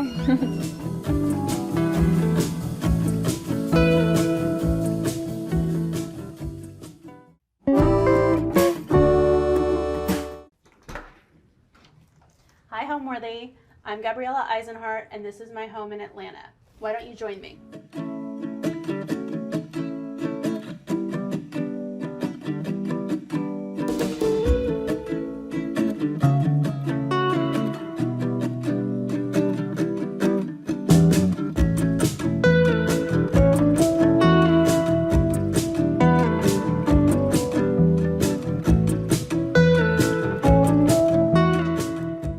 You're watching Homeworthy, where we believe every home has a story. Hi, I'm Gabriella Eisenhart. I'm an interior designer, and we are in my home in Atlanta, Georgia. So I'm from Atlanta, Georgia, and I grew up very close to where this home is now, in Midtown Atlanta.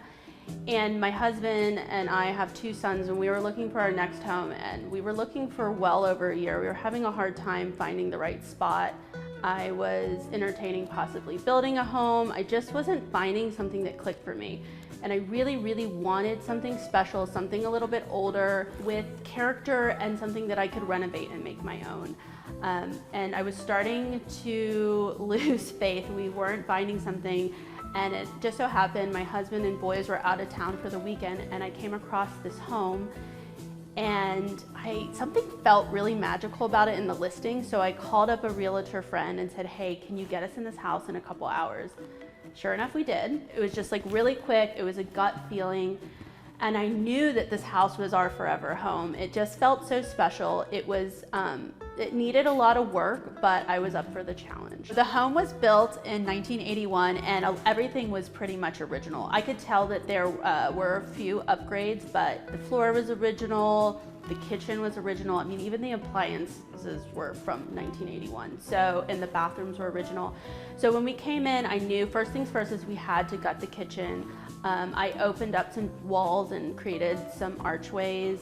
We kept the original flooring, but we refinished it. There was so much of the architecture of the home that I wanted to keep true to its form. So as we go through, you're gonna see a lot of the original fireplaces, the high ceilings, the archways. All right, so here we are in the entry. As you can see, this entry flows into the formal living room. I actually call it the atrium because the ceilings are so high. And honestly, a lot of what you see is original to the home, which is so special. I did redo the floors. We, for now, have kept the stairwell original, and it kind of gives you, it feels very 80s. It's fun. When I walked in the house for the first time, though, it was black. So we have painted that, and I wanted it to blend in the background. But over here in the entry, this is just a drop zone that we use for storage. And I have it styled. I love to collect vintage pieces and art. So I have it styled with a few of my favorite pieces, one of which was done by my grandmother, who was an artist. And it's one of her very first pieces that I'm lucky enough to have. And then this is a friend of mine here. I don't know how he is still alive. I planted him in this brass planter years ago. There is no drainage, and he is thriving.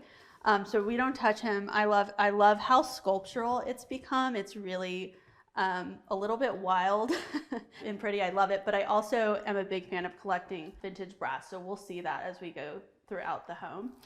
Over here, I have this family piano that was passed down from a family friend, and the piano is from the early 1900s. It's very, very old. It still works, but I decided it's a lot to restore a piano, so I decided to keep the natural darker wood tone, and I really love how it warms up the space and adds that layer of dimension, even though we have a lot of lighter, blonder woods in the space. This mirror is so funny. It has a great story to it. It's followed me and my husband through all of our homes.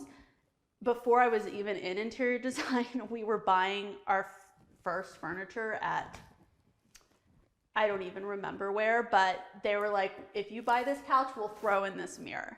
So, and it has a crack, and I was like, great. And it's very heavy. It's supposed to be a floor mirror, but we have had it wired to be hung on the wall. And I feel like it's just a great, fun moment. It makes the space feel even bigger than it is. Moving in, this is our formal living space, and I love how high the ceilings are. It's really a special feature to the home. What I really fell in love with was this fireplace, which is original to the home. It's just so special, and I haven't touched it. I did keep it original. I did redo the hearth and change the stone. Originally there was slate there, and it just felt a little bit too jarring, so I put in a more of organic natural limestone. And I wanted to keep this space very simple. We have a sisal rug that is very organic. I love the way it feels on your feet. And it just adds a little bit of monochromatic warmth. And then these chairs are beautiful. I just felt that, again, they were sculptural. I love sculptural objects. As you see, we have the wooden balls and the curved sofa behind us. And this vintage table is something that's been with me for many years. I actually didn't think it was gonna make the cut for this home, but when I was standing up on the balcony looking down at it, I was like, this is it. It's beautiful, I love it. So the art I had commissioned by a good friend and young artist here in Atlanta. And again, I lean towards a lot of neutrals, but I wanted to bring in green and a touch of black, and she incorporated that so well in this piece. It's such a nice yet calm pop for the space. So a lot of times in a double-story space, you drop pendants down to bring the eye level down and make it feel a little bit more humble and make the space feel smaller. And that's something I didn't want to do in this space. I think the ceilings are so grand, and I wanted it to feel spacious and airy. But I did bring in the two Capiz shell globe pendants at the top. They felt classic, they felt a bit Mediterranean, and they offer such a really nice, beautiful glow. It almost feels like the moon when you're looking up at night. And for this wall, I just added a bench that is an unfinished wood. I like the warmth that it added. This sculpture here was one of my grandmother's pieces. She did a lot of bronze sculptures. So I love showcasing this here. I think it has its own moment. And I collect a lot of vintage brass, like I've mentioned, and they become planters for me. So this guy is doing really well over here. And this is a great space for us to check ourselves before we leave for the end of the day, and that's what we use it for. So now we're gonna go to the heart of the home, my prized possession. This was a complete gut, and I'm very proud of this kitchen to this day. Let's do it. Here we are in the heart of the home, the kitchen. This project is very near and dear to my heart even today. This was a complete gut out of the home. The kitchen was original to the home, which was built in the early 80s, and it wasn't functional at all. The appliances were from the early 80s as well. So I knew when we got the home, we had to hustle, gut it, and I had to really move fast with design decisions. So I'm grateful that I'm still happy with all of those decisions, because I remember having to make them like really, really quick. But some details about the kitchen that I love. I really wanted it to have a slight Mediterranean flair with a classic touch with a little bit of edge. And I'm gonna talk you through my thought process on everything. So the back center of the kitchen used to be a stained glass window, and I knew right away we needed to anchor the kitchen back there. So we got rid of the window, and for some reason, when we were about to close on the house, I was eating at a restaurant in Atlanta, and there's this really beautiful tiled pizza oven that was there that was rounded, and I was like, gosh, this would make the coolest hood. And so here we are. I love this hood. Again, I didn't want, this kitchen is kind of like a train station. It's long and rectangular. So I wanted to add the curvature that you see throughout the architecture of the home. So again, we have the curved hood, we have the oval island. So we're just adding the soft lines throughout the kitchen. This cabinetry is custom, and I wanted to do a soft white oak.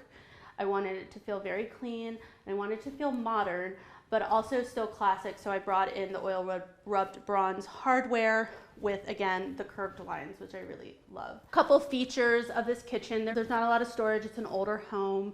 My pantries are what you see. I don't have a hidden walk-in pantry, but I love my appliance garages. I'm a huge fan, so I'll just show them. We have everything hidden so we can keep all of our appliances away, which is huge because I don't like clutter. The countertop is something that I think is fun for here. Typically, in my career, I wouldn't gravitate towards a black countertop, but I knew that this kitchen needed that funk. And I was dead set on a soapstone. But during the time of construction, soapstone, the prices were very high, and it also just wasn't going to be a durable choice for every day for me and the family. So I went with this quartz that surprisingly really gives that same natural stone feel of soapstone. So I'm really happy with that. The flooring is something that I wanted to have fun with. Originally in here, there was a black slate tile, which I did keep in the powder room, we'll see later. But it was a little bit too much of a contrast for the kitchen. And I wanted to bring in a pattern. I wanted to have fun with it. And I didn't want to do a cement tile because they're just porous and they're hard to keep up. So I found this Italian porcelain tile that's been really great, and it's really fun. It really gives such personality to the kitchen. Over here, we have the island, which again, I wanted to do an oval island. I wanted to have the reading detail just to add another element of texture to the space.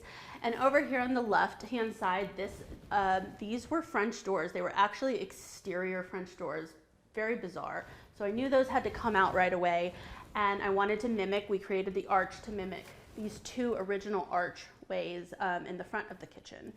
And then also, this is the other side of the fireplace. We just took off the mantle so that it felt more clean. And this really, this is our every night dinner spot. We gather as a family. When we throw parties, this becomes a huge charcuterie board. So it's become a great multi-purpose functional space for us over here. Other details about the island.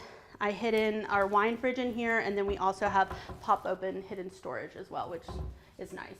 So it's not dead space. The lighting is something I'm very proud of in this kitchen. I wanted to have fun with it. So these I call them my flying saucers, and these are my nod to the 80s. They feel funky, fun, and there's that shiny gold finish to them that reminds you so much of that time period. And then I wanted to humble it a bit. We have these round sconces that are really just task lighting. I love how those turned out. And then of course I needed to humble everything with this organic sconce. And I love the wicker and the brass, and I feel like it's such a beautiful marriage of materials. And my touchless faucet, these are my favorite. When you're, when you have dirty hands, you can just do all the things. So I put them in all my clients' homes. As we go throughout the kitchen, you'll notice there's a lot of honed or matte finishes. We have the matte cabinets and we have the honed stone. So I needed to bring in something to attract the light and to help balance. So I brought in this ceramic tile that I love so much because it's beautiful. It's not a Zalige tile, but it feels like it because it gives you that natural variation of color throughout the tile. And we did it all the way to the ceiling. Obviously we did the hood and we wrapped it all the way around, and it just reflects the light so beautifully and balances out all of the flatter finishes throughout the kitchen. My personal style is whatever makes me calm. Whatever makes me calm makes me thrive. So if we needed to put it in words, I would say I'm a bit of a minimalist in a very maximalist way. But I do like very calm, serene environments, very organic, very natural. I use a lot of natural textures, monochromatic styles, and this home was perfect for that. What I love so much about this kitchen is it also flows seamlessly into the dining room. Here we are in the dining room, and I really love this room. It's special because you can see it from the entry, which is lovely, and you can see it from the kitchen, and you can also see it from the family room. This room, the shape is interesting. It's almost a square with these angled walls and these beautiful archways. So I knew that I wanted to either do a round or a square table. And this table was meant to be, I had ordered this round table thinking it was the right fit, but it got damaged in transit, and I was antiquing one weekend and found this 1970s travertine Italian table. It's very special. It's stunning. The coloring for the room is perfect. And when designing this room, I really wanted it to feel layered but monochromatic and tonal and really calm. And I feel like that's exactly how it feels. It's lovely to dine in here. One of the first pieces I picked out for this dining room was this light. I loved how soft it was. I loved the color of it, and it lets off the most beautiful patterns and shadows on the ceiling. When I found these chairs, I fell in love with them because they're so sculptural from the back. And then they're upholstered in the front with this beautiful, almost blush tone woven fabric that has a lot of elements of earth tones in it too, that feels so calming and nice with the space. I knew that this was a great moment for a tree. So this tree lives here and he does really, really well. And I love the feel that, like, maybe you're inside, maybe you're outside, who knows? Over here, the art in here has a lot of meaning to me, and I have stories with both of them. This piece I brought back from Italy a couple years ago, where my family is from. We were touring a castle in Ischia. So I fell in love with this piece, and I fell in love with this artist. I loved how he worked with texture, but also everything was very tonal and calming. And so it's funny, I left the castle that day and I took pictures of all the art, and I took pictures of his name, and I put it out in the universe going, I need a piece of his art. And the next night we were walking around after dinner. I had a little bit of a wine high, and I spotted his work in a gallery, and I was like, no way, this can't be the same artist that I saw in the castle. So I went in and I was like, there's no way I'm gonna be able to afford whatever this painting cost. Sure enough, it was within the budget. I bought it within 5 minutes, and I had it shipped back here. So this frame was custom made, and I love how it could kind of stand alone. It's really special. It's really a statement on the wall. There's this 3D element. This is a very, very heavy frame, and I knew that this piece needed something designed for it. Then over here, I wanted, again, to soften the space. So we used this tonal drape hardware that I was surprised they made, because it matches perfectly with the chandelier.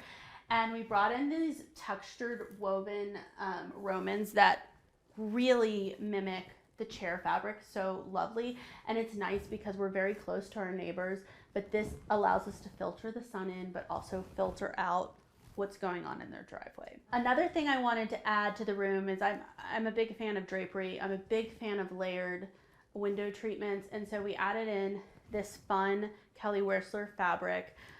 Typically I opt for a more simple linen shade with no pattern, but we decided to have a little fun here, and I'm very happy with the decision and the outcome. Over here is a family piece from my husband's side of the family. This is a Stephen Etner painting. He was very popular in the mid-century, and I just love it. I've loved this piece since it was handed down to us. We've had it for probably 15 years now, and it's just really calming for me. This lamp is wonderful. It was designed by a friend, Erica Marie, and she does beautiful pieces, and I love the mixture of the materials, the beautiful marble with the wicker shade. So this bar cart is a special piece that I found a year or two ago, and I didn't really know what was going to go in this corner. I had tried a cabinet, but it just was feeling too heavy. So this is the perfect piece that easily flows around the house as needed. It can act as a buffet, it can act as a bar cart. Again, I am an avid collector of brass, and I love collecting old brass candlesticks that I've kind of let live down there, and we pull them out when needed or wanted. Another element to the home that I kept that was original were these pocket doors, and I just love these. They're great.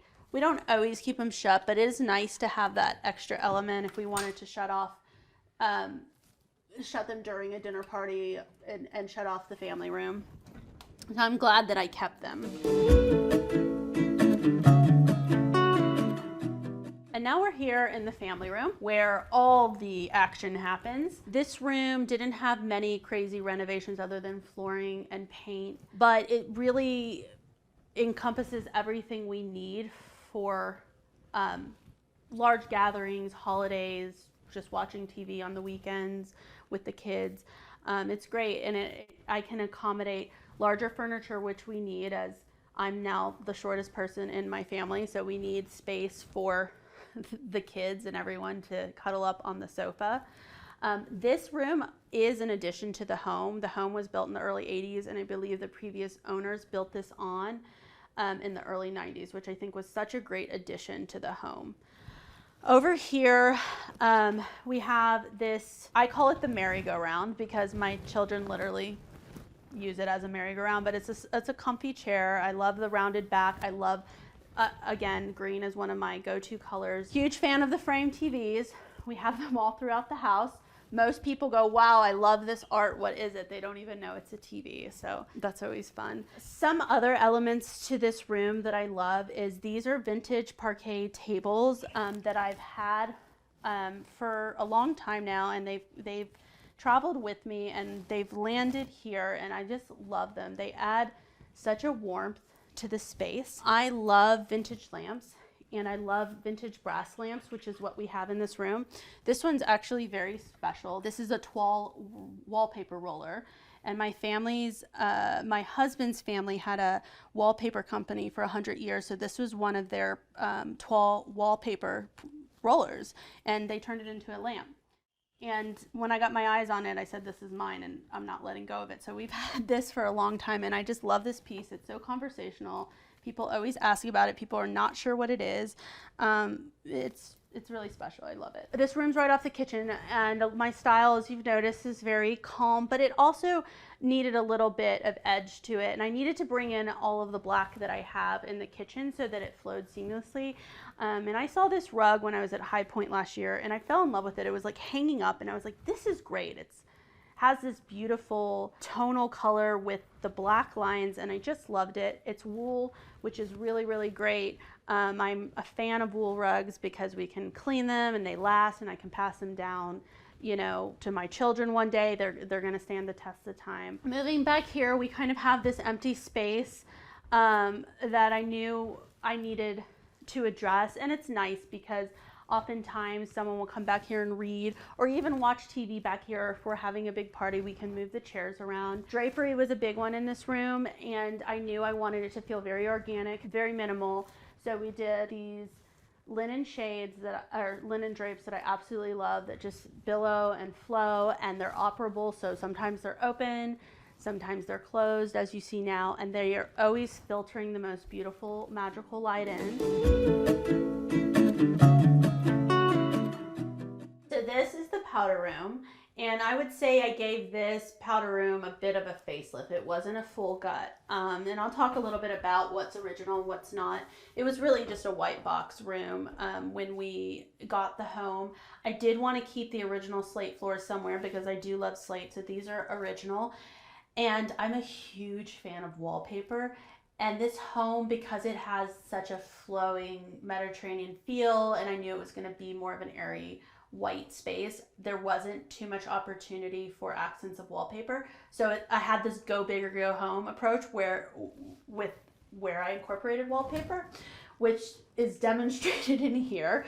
People come in and go, oh boy, is this tile? But it's actually a Schumacher print, which I fell in love with. I typically don't go for these more geometric prints, but I love this. I was like, it feels Moroccan, it feels a little bit Mediterranean. It's just such a fun pop, and you can see it from the entry in the living room. And I wanted to just really make it bold. So we did the ceiling. We brought in shelves. Again, this is a piece of art I collected. I love her. I should name her. I love to see her every day. I brought in these raw brass fixtures, and I felt like the arched mirror was perfect because it mimics all of the archways. I brought in the brushed brass, and I kept the original pedestal sink. A fun surprise to this bathroom is that it leads into the laundry room. So I added this pocket door to shut off the laundry room when we wanted.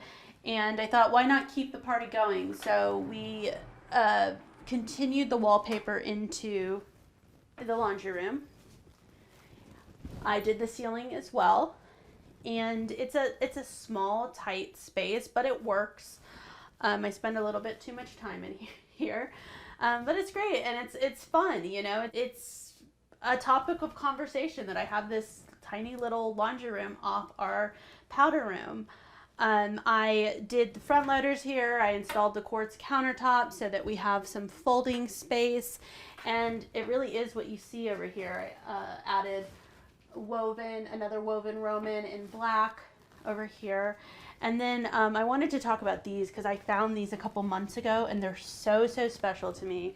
They're old doors, probably from a piece of furniture. And I was on a vintage hunt in South Georgia where you can actually find a lot of really cool stuff. And I found these and I fell in love with them. And in the antique store, they were hanging on the wall as art, but I am going to repurpose them and make a vanity for this bathroom. So Homeworthy Take 2, come back in a year and we'll have these as a vanity. What I love most about my home, it's magical. And I know I'm not trying to sound cheesy, but I do walk around this house and it just casts the most beautiful shadows, and there's beautiful lighting, and it really does feel magical. I feel very lucky every day to live here. It's always inspiring me, this home. I also love that it's unassuming. From the outside, it feels like a traditional Tudor, and then you come in and you're like, ooh, what happened here? This is a major plot twist. Like, is it 1985? Are we on the West Coast?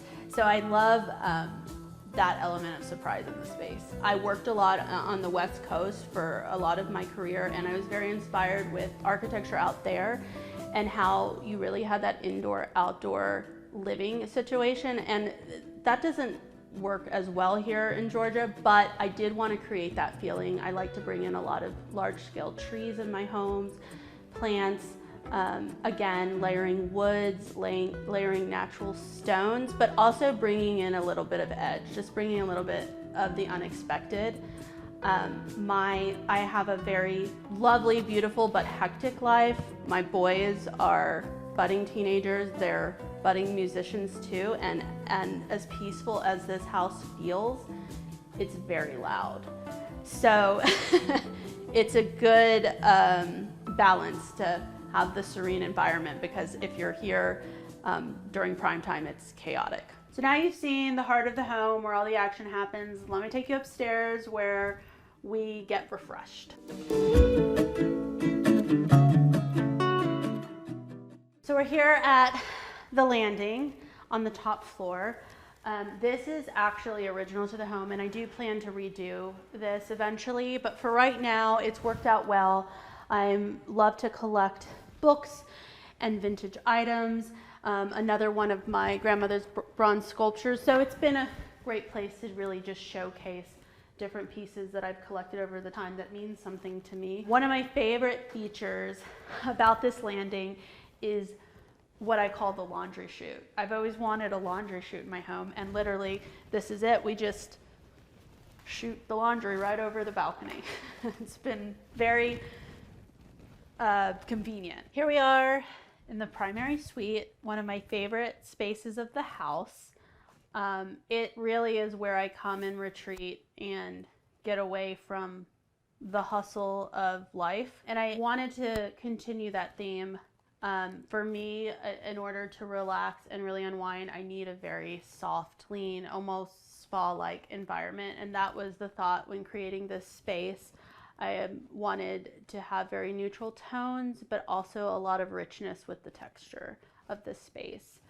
I'm often in here shutting the door because this house is very, very loud with the high ceilings, and it's the only place where there's a little bit of quiet. What I love most about this room is we also have this sitting area, which is really, really nice. So I'm not a huge fan of having a TV in the room, but because we had this separate space, we put a TV here, and it's a nice place to watch movies. Sometimes I watch movies with the boys. Sometimes just me and my husband are in here relaxing.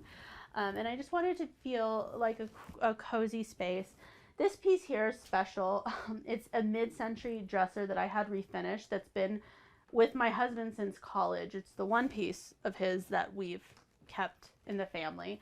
I love it, and I love that it's made it to all our homes because it's really just unique, and it's such a good piece of furniture. They don't make it like this anymore. In here, I again wanted that organic feel, so I picked this woven burlap fixture that again adds the most beautiful shadow on the ceilings.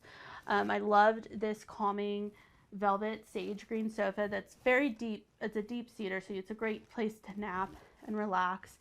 And this fun shag ottoman. I mean, this thing is so comfy. You could just snuggle up on it. It ends up being my laundry folding table, but you know, it's also a great place to put your feet up. So moving into the main space of the bedroom, I fell in love with this wallpaper. This is a hand-painted wallpaper by artist Portotello, which they did a line with Schumacher. And when I saw this paper, I knew it was coming into this home. And it really, it created the theme for this bedroom. I love, it's just so calming to me, yet it's interesting and different. So over here, I wanted to layer, again, that boucle texture. We have an upholstered bed that is more modern and simplified. And then I balanced it with these older, more of a walnut toned nightstand, because as you see, there's a lot of natural wood in here, and I'll talk about that in a second. This fireplace is original to the home. As you see, you've seen the one downstairs in the kitchen and in the living room, and it comes all the way up here to the bedroom. I've kept this original. I have redone the hearth in this beautiful limestone, which continues into the bathroom, which we'll see. A huge fan of spheres. I love a sculptural ball, so this is something I've collected. It just sits here, it lives here. Love how it feels. Doesn't have much purpose, but it makes me happy. This over here is another one of my grandmother's lithographs that I love so very much, and I love to look at it every day. It's simple, it's calming, and it's perfect. So when we moved into this home, this whole side of the room was with these floor-to-ceiling built-ins that weren't for me. That's a nice way to put it. So we took them out right away, and I had these built. I wanted to have sort of just another bookcase that felt more like an art installation. As you can see, like we designed it to have the spacing be different, and I love how it feels. It feels organic, and I can showcase pieces that I love. Again, another one of my grandmother's sculptures here, and just books and plants and natural, really cool organic vases that I found recently. And this is another piece that I just lay in bed at night and just, it helps relax me. This is another special piece that I had built for the space. We needed a wardrobe. We needed a little bit more storage. Our closets walk in, but it's not, I have a lot of stuff. And so this has become my husband's wardrobe. And I wanted to have some organic texture. I wanted to break up all the wood. But this is such a functional piece. I added the unlacquered brass hardware, and it's just such a great piece. It feels, even though it's huge, it kind of fades away in the space in a good way. This was a monster to get upstairs. They literally could not fit it up the staircase. So I watched 4 men hoist it up over the balcony. I was scared someone was going to die that day, but it's up here and it's staying with the house. It's never going to move. Now we're going to transition in to the primary bathroom, which is something I just completed a couple months ago. So it's fresh and it's very special to me. And I wanted it to kind of feel like you're in a hotel. So you're transitioning from the bedroom where you see this beautiful built-in oak bookshelf, and you're seamlessly coming in where you see the vanity. And the vanity is also same wood, except I switched up the style a bit. I went with a reeded detail, and I wanted to bring in more of a classic traditional element, so we went with the shaker style border and with the unlacquered finish as well. And this is a smaller bathroom, but it works perfectly for us. And what I love about this bathroom are the materials that I used. When I was in Italy a couple years ago, I noticed how they used limestone or travertine on the streets. And I was like, this is just stunning how they're using such a beautiful stone in the streets, where here we're using cement, right?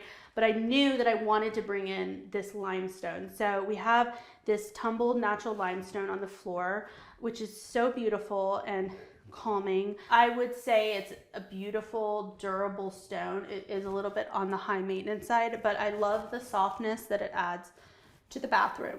And I knew I wanted to marry it with a Taj Mahal surround on the tub and then in the countertop.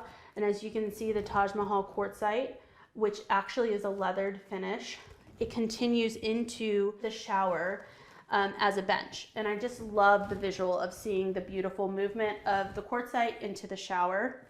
And it partners so well with the flooring and the stone. I was dead set on doing an unlacquered brass in this bathroom. All of the plumbing fixtures are watermark, unlacquered brass. I love just the natural patina over time, the natural blemishes. Right now, I did shine them up just a little bit for this, but they're about 3 months old now, and you can just see how they're starting to wear. They're really, really beautiful. I added a makeup mirror that I love, also unlacquered brass. This is wonderful. You see these in hotels all the time, and I knew when I was going to redo my bathroom that I needed this. I needed that magnifying mirror. I paired the shower with this ceramic tile that has the most beautiful cream and blush tones to it. Again, it's the same tile that you see in the kitchen, just in a different color, and you can see how it has that natural variation. And again, I just wanted it to feel serene and soft. I want you to come in here. I want your eye to travel. I added a cafe curtain, which might have been more of a traditional choice for the home, but I just love how it feels. And it's with the unlacquered brass as well, and a beautiful linen that has the softest blush tone that I feel like complements super nicely with the shower walls. And this art piece here is a family piece that we just inherited, and I had no idea where it was going to go, and it really works so well in here. It's very calming. One thing about the space when I was finished is I was like, it needs just a little bit of grit. It was beautiful, it was soft, but I wanted to bring in another tone of wood. So when I was shopping recently, I found this vintage stool, and I love how weathered it is, and it also mimics the richness and the frame on the art. So I think bringing in that other wood tone really gives the space a bit more of a story, a bit more character. And this rug is a vintage find I've had for years, so I'm happy to have found a home for it and that it works so well in this new bathroom. Home for me is all about the feeling of just somewhere where you can unwind, relax, gather with your closest friends and your family. It's a safe space, and I've been into creating those safe spaces since I was really, really young. Hey Homeworthy, I'm Eric. This is my San Francisco loft apartment. Come on in, I'd love to show you around.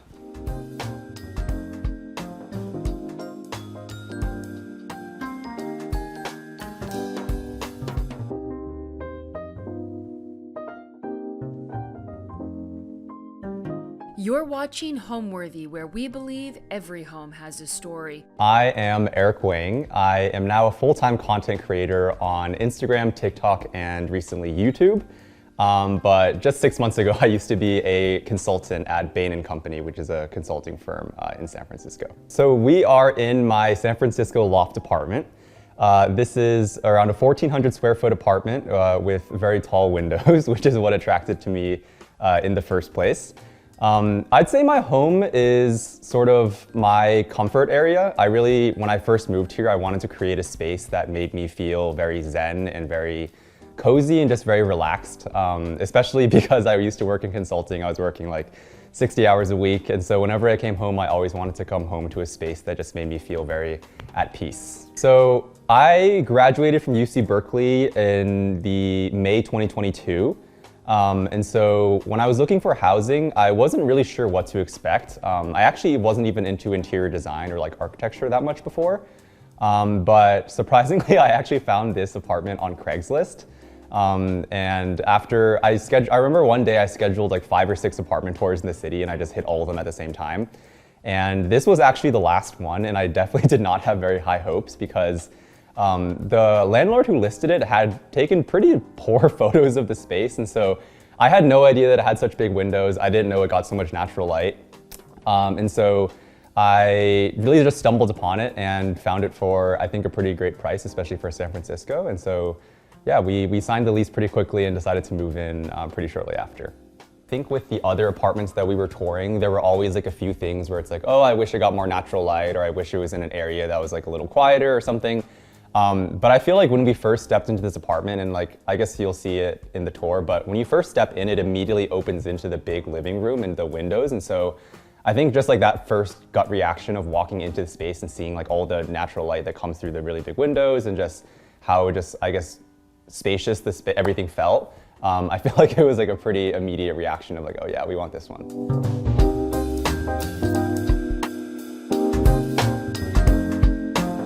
Welcome to my entryway. It's a pretty small entryway because the whole apartment is very open plan and open concept, but I did the most with what I can with a small space. And so right here you have a pretty large window, with some storage here.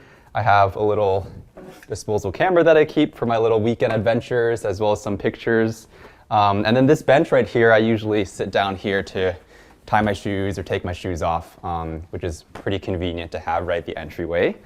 And then you also notice I have a little paper lantern. I have a lot of paper lanterns throughout my entire home because I'm really in love with the whole sort of Japanese design concept. So lots of little lamps like that, as well as this pothos plant to bring a little bit of life to this corner. This is pretty much the only plant that'll survive in low light like this, and so I got one of those also. And then coming over to this corner right here, I've got this locker from Mustard Made. So not a super traditional shoe cabinet, but it works very well to, has sort of like an entryway area. So all the shoes are in here, a lot of storage space.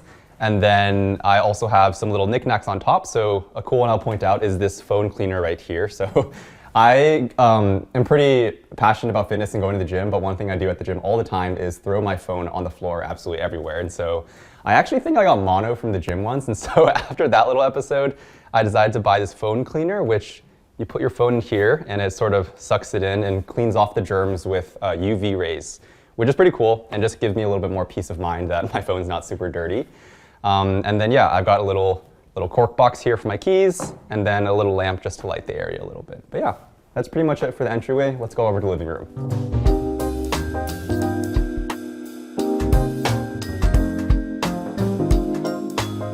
All right, so now we are in the living room, which is the main feature of the home. This is where I spend the most time and also probably where I put the most money and energy into decorating. You'll notice in this little corner, I have sort of a cozy little reading nook. I have another paper lamp right here. This is a AIRY paper lamp, so I bought this from the Noguchi Museum. That was sort of one of my big first expensive purchases for this home. I've always been in love with those lamps, and so I finally saved up enough money to buy one of those a while ago. You'll also notice, again, a lot of plants, a lot of trees here. So I have a money tree here, which I've grown since it was just about this tall, and so it's definitely come a long way.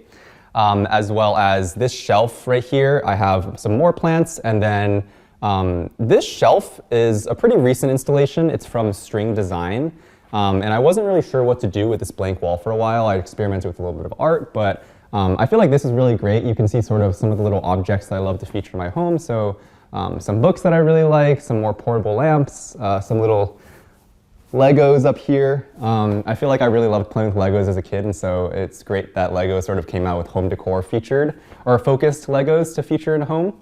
And then, yeah, a little Monstera pillow here to match the plant theme. And then right here, you might be wondering what this is. This is a piece of cat furniture, and so I do have a cat. And I get a lot of questions about how my cat does not mess up my furniture, and the answer is I buy her her own furniture. And so she spends a lot of time here. She loves scratching it. She loves sitting on top of it. And yeah, I think it also looks pretty great. There's not a lot of aesthetic cat furniture on the internet, but I managed to find this one from a brand called Tuft & Paw. So very happy about this. And then I guess on the topic of cat furniture, I'll also talk about this piece right here. This is a very tall cat tree, which I bought for my cat, and she spends the most time sitting up here, sort of watching over the whole room. This sort of area I wasn't really sure what to do with for a really long time. As you can see, it's sort of the entryway area, or I guess you'd call it maybe like a foyer. But there's a closet behind for clothes and stuff, but there just always felt like this awkward space, and so I decided to fill it with this very tall cat tree sitting on top of this Monstera rug down here, which I also love. And then, as you can see here, this is what I love the most about the apartment, which is this very large set of windows right here. I think these windows are around 20 or 16 feet tall, if I remember correctly. And when I first moved in here, it's like the first thing that I noticed immediately right off the bat. It's obviously brings in a lot of amazing natural light, but at the same time, I feel like almost acts as sort of a feature of the home itself. You know, I know a lot of people like to have art in their home. I don't like to feature a ton of art just because I'm pretty, I guess, minimalist or simplistic in that way. But I feel like this, with the backdrop of the brick wall in the background, almost feels like its own little art piece. And so really love that, and it's what drew me to the apartment in the first place. On this side of the wall, you'll notice I have this media stand right here, as well as this Samsung Serif TV. I spent a lot of time looking for a TV that I felt like would match the overall sort of neutral and almost like sculptural aesthetic of my living room. And so I finally found this one over Christmas, and I'm really happy with it. I think it looks more, honestly, like, again, like a home decor piece or a sculptural piece rather than TV, which is usually just, you know, a boring black box. And then I also have these white speakers on the side of it to sort of tie everything together. Over in this corner, I actually just picked this up this last weekend, so it's still in a pot, which is like a temporary solution. I'm getting an actual planter, don't worry. But this is a black olive tree, or it's also known as a shady lady tree. This was on my bucket list for a really long time, and I haven't found it for almost, I think, a year and a half while I was looking for it, just because they're pretty hard to come by, and the ones on the internet that you can get shipped to your house are very, very expensive. And so I finally found it from someone locally this weekend, but I think this tree you typically only really see in either, I feel like, interior designer homes or like very expensive like celebrity homes. And so I was really, really happy to pick this up, and I think it really adds to the whole sort of Zen Japanese Scandinavian style of the living room really well. And I also love how the light sort of diffuses through it, the small leaves, and kind of leaves nice little shadows on the wall. In this little corner right here is my cat's favorite perching spot. So she'll sit up here and watch the birds sort of fly by on the windows a lot. Obviously, it gets a lot of sun as well, so she loves sunbathing here. And then right under that, we have her little pedestal, which she climbs onto the cat hammock with. So she also loves spending time on here. And again, you can see it's sort of the whole white and wood aesthetic. So again, super happy to have found cat furniture that fits in really well with the overall aesthetic of my space. Sitting down right here, I have a old vintage lamp from IKEA. I would describe my home furniture choices as sort of a mix between a bunch of different price points and a bunch of different sort of retailers. And so I don't really buy too many things from the same place. I always like to feature a lot of different designs in my home. And so this is one of the earliest things that I picked up actually back in college. And I found this on Facebook Marketplace for I think like $10.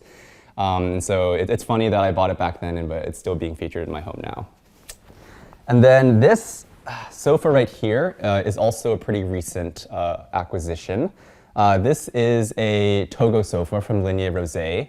And so this is an authentic Togo. It is probably the most pricey thing in my home. I definitely saved up a really long time for this. But yeah, I'm super happy to have it. It's obviously a very iconic design piece, which I'm sure you've seen all over the internet, and it's something that I definitely wanted to pick up for a very long time. And so very happy to have this in my home, and I think it just fits the overall space really well. And then moving on to the main sort of couch right here. This couch is pretty low to the floor, as with all my furniture. So the Togo is pretty low to the floor, this couch is pretty low to the floor. I think even though I do have very tall ceilings and I probably could get away with having higher furniture, I like my space to feel very grounded and sort of very cozy, almost like you're just hanging out on the floor or like on cushions. And so this couch is pretty low to the floor, but it definitely gets the job done and it's very cozy. We watch movies here all the time, and yeah, just a great space to kind of just chill out and relax at the end of the day. In the middle right here, you'll notice I have my coffee table. So this is a Nelson bench. Again, one of my favorite design pieces, and on top of it, I have a few little knickknacks, so like my controllers in this sort of ceramic holder. I have a book about cats because I do love cats and I have a cat. And then I also have a lot of interior or architecture-focused coffee books, like this one called Small Architecture. I have this one, which is about creating new homes from old recycled materials.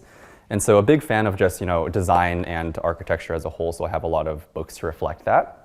And then under here, I also have some floor cushions, which I use whenever I have guests over. Obviously, we do have a lot of seating, but in the event that we ever have 8 to 10 people over, it's always very helpful to have extra seating, and so I sort of kind of just toss them on the floor sometimes, and people can sit around the coffee table for playing like board games or something like that. So I have those, and then I also have this little blanket basket, which I just sort of keep extra throw blankets whenever we want to get cozy on the couch. Cool. And then I'll quickly talk about some of these things right here on the side of the couch. I have a lot of sort of little stools or side tables, I guess you could call them. So this one's the cork stool from Vitra. I have these 3 stackable stools from Artec. And so again, a really big fan of sort of those classic design manufacturers and designers.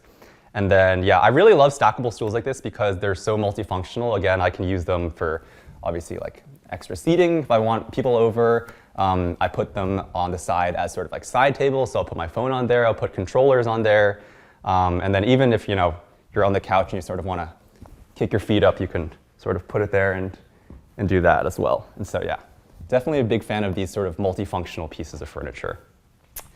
And then coming around to this corner over here, you'll notice, I mentioned earlier, I don't have a lot of art in my apartment, but the very few pieces of art that I do have are almost exclusively all from my sister. So my sister, I feel like, is really someone who's influenced me a lot in terms of my interest in design as a whole. So she works as a fashion designer in Los Angeles as well as an independent artist. And so this is one of her pieces right here. She makes very sort of eclectic and complicated collage type multimedia paintings, and so this is one of the smaller pieces that I have featured in the living room.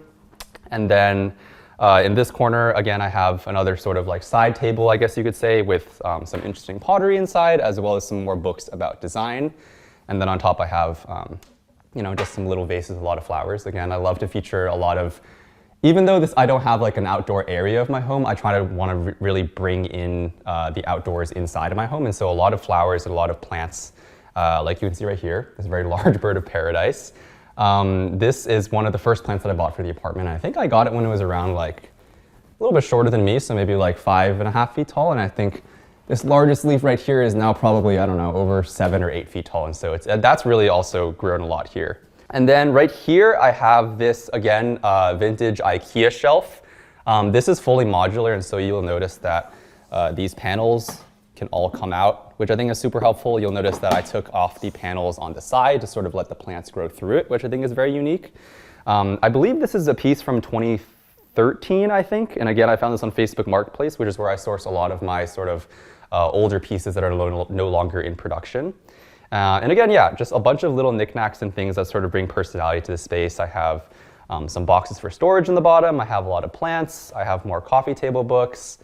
Again, got a bunch of Legos because I am a really big fan of Legos, and I always want to sort of bring a more playful sort of aspect to my home whenever I can, and so I have those Legos right here. This right here is a very iconic lamp. This is a Louis Poulsen lamp.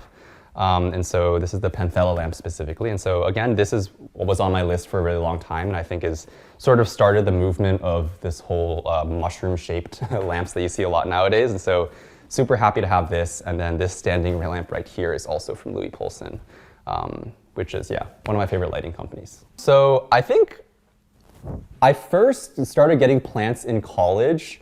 And back then I killed a lot of them, I'm not gonna lie. I think I probably experimented with maybe like 5 to 10 plants throughout the few years, and I killed basically all of them. But I realized it was probably because my college dorms had very poor lighting, and so I tried not to take it too much to heart, and so gave it a second shot when I got to this apartment, and luckily, as you can probably see, they've been doing pretty well. I can't take too much credit for it. Obviously, I get a lot of amazing natural light, so that's where I think most of the credit is due. But yeah, I think plants are, especially because they work so well in this space, I think just are a great way to add liveliness to any home, and I think is definitely something that I talk a lot about on my content as well. I would describe my personal interior style as sort of a mix between Japanese and Scandinavian design. I think people use the term like Japandi. So I think because I was talking earlier about how I wanted space to feel very cozy and like very zen, I definitely gravitate towards a very natural both material palette and color palette. And so you'll see a lot of like wood, a lot of like cream and sort of lighter beige tones. But then at the same time, I also wanted to avoid what people call like the sad beige aesthetic. And so avoiding everything having be the exact same tone. And so I also have like little like pops of color throughout with little pieces of decor. You'll also notice I have a lot of plants to bring sort of like life and liveliness to the space. But yeah, overall just kind of adhering to those principles of natural materials and just very neutral colors. I think a really big part of putting your personal stamp on a space is, for me, it was actually like living in the space, right? So when I first moved in here, the apartment looked pretty much like nothing like it looks like right now. And so I think I'd say like a common mistake that I see people making a lot of the time when they're decorating their homes is they'll like move in and then immediately buy like all of their furniture in sets, or like they'll decorate everything very quickly. And so for me, it was really a process of actually spending time in here. And so luckily I did move in June, and I didn't start my job until September. So I had a lot of time to just like sit around and actually like live in the space and see how I feel about it, what I felt like could be changed, and what things I wanted to like improve, or like pieces that I wanted to find. And so I feel like I really put my own personal stamp on it, both with those like little pops of color, or like just like things I use. For example, like I have a cat, and so I have a coffee table book about cats. So just things like little personality flares.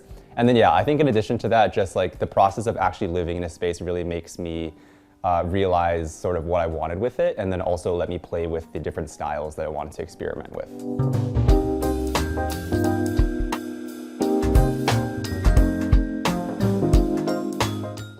So that's the living room. Now I'll move on to the dining area over here, and you can say hi to my cat right here, or she'll run away. So this obviously is not the biggest dining area in the world, and so you'll notice I've done things to sort of make the most of the space that I can. Obviously this dining table is pretty small. I think it's around 28 inches across, and so we only have 3 chairs here.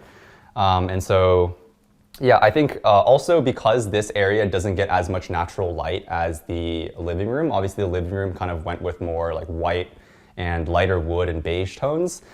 This entire corner I've really made a little bit more darker, and so the rug is darker. You'll notice I have these black leather dining chairs, and the wood palette also is more of a walnut finish as opposed to a lighter like oak finish or like an ash finish. And so yeah, I have this dining table right here, have these little coasters, and this portable lamp right here. And then again, flowers, which I like to change out. These ones are starting to go on their way out, and so we'll probably have to get new flowers pretty soon. You'll notice on the window right here also I have this little bird feeder installed. This is one of my cat's favorite activities. I think because we live in a city, obviously I don't have a yard, and so she doesn't really have a ton of opportunities to go outside and play. But what I do for her is I set up this bird feeder with bird food, and so she sort of just sits here all day and just watches the birds come by, eat the food. And yeah, I think we've honestly single-handedly probably fed an entire colony of birds, because when I first moved in here, there were only a few of them, and now there are a lot of them, and they also got a lot bigger. So I will take some credit there. In this corner here, I have this, again, sort of this console or this stand with, again, some design books, as well as this ponytail palm plant. And this mirror. I think whenever I'm sort of designing a space, I'm always thinking about what the best way is to make it feel bigger, or the best way to make it feel like it's more sort of like light. And so I think mirrors in general are a really great way to bring more natural light to an otherwise pretty dark corner. And so this mirror kind of reflects a lot of the light that comes in from the living room and sort of makes this area feel a little bit more lively and bright than it actually is. And then I have these 3 bar stools right here, which we honestly use probably more than the actual dining table. I feel like I'm a very casual person. I honestly don't really like set up for like a real dinner very frequently. So a lot of the times me and my housemate or my girlfriend would just be hanging out here. We'll be cooking dinner and talking and sort of just sitting on these bar stools while we're doing that. And then the last thing I'll talk about for the dining area is this little coffee setup that I have. I am actually not a very big drinker of coffee, and so when I moved into this apartment, I just invested in like an espresso, and so on mornings that I really wasn't feeling it or I didn't get a great night of sleep, I'll just make a cup of coffee using an espresso machine. And then inside of here, this is a cabinet from Castlery, and so I love sort of like the wooden slats to give you a little peek of what's inside, and so this is where I keep sort of like my nicer plates and cups and stuff like that for whenever we have like dinner parties. So yeah, that's pretty much it here. And then again, up here, I have another one of my sister's art pieces. This is a bit of a smaller one, but I think, yeah, the darker sort of hues of this definitely fits the overall theme of the dining area very well. I'm a content creator, so I spend a lot of time on social media. But I think especially in like the last 2 or 3 years, especially when I've sort of started doing home decor or interior focused content, there are like so many amazing other content creators that either do like, for example, like home renovation projects, they do like content focused on furniture or focused on design. And so I'd say I draw a lot of inspiration from seeing other people's homes on the internet and really kind of curating a bunch of sort of inspirations from that way, and then deciding sort of what are specific pieces or what are specific features of this space that I like a lot that I want to incorporate into my space. And then it's a process of like, you know, playing around with the layout and stuff like that. I'd say I probably change like little things throughout my home, honestly, all the time. And so it never really looks the same for more than a few months. So yeah, immediate answer for what my favorite thing about the home is probably the windows. I think it's the first thing that sort of like strikes you when you walk into the apartment. And I think it plays a really big role in providing a lot of natural light. I think at the same time, it's been a little bit controversial, especially online, because my windows do face a brick wall, and so I don't exactly have a view, which I think is what a lot of people think of when they have windows. But for me, the brick wall actually is, number one, it adds a lot of privacy, but then number two, it sort of acts as its own little accent piece in the apartment. I feel like you don't really see exposed brick in apartments in San Francisco. I feel like it's much more of like an East Coast, like a New York or a Boston thing. And so for me, yeah, I would say it's the combination of both the windows as well as the sort of brick wall that it faces.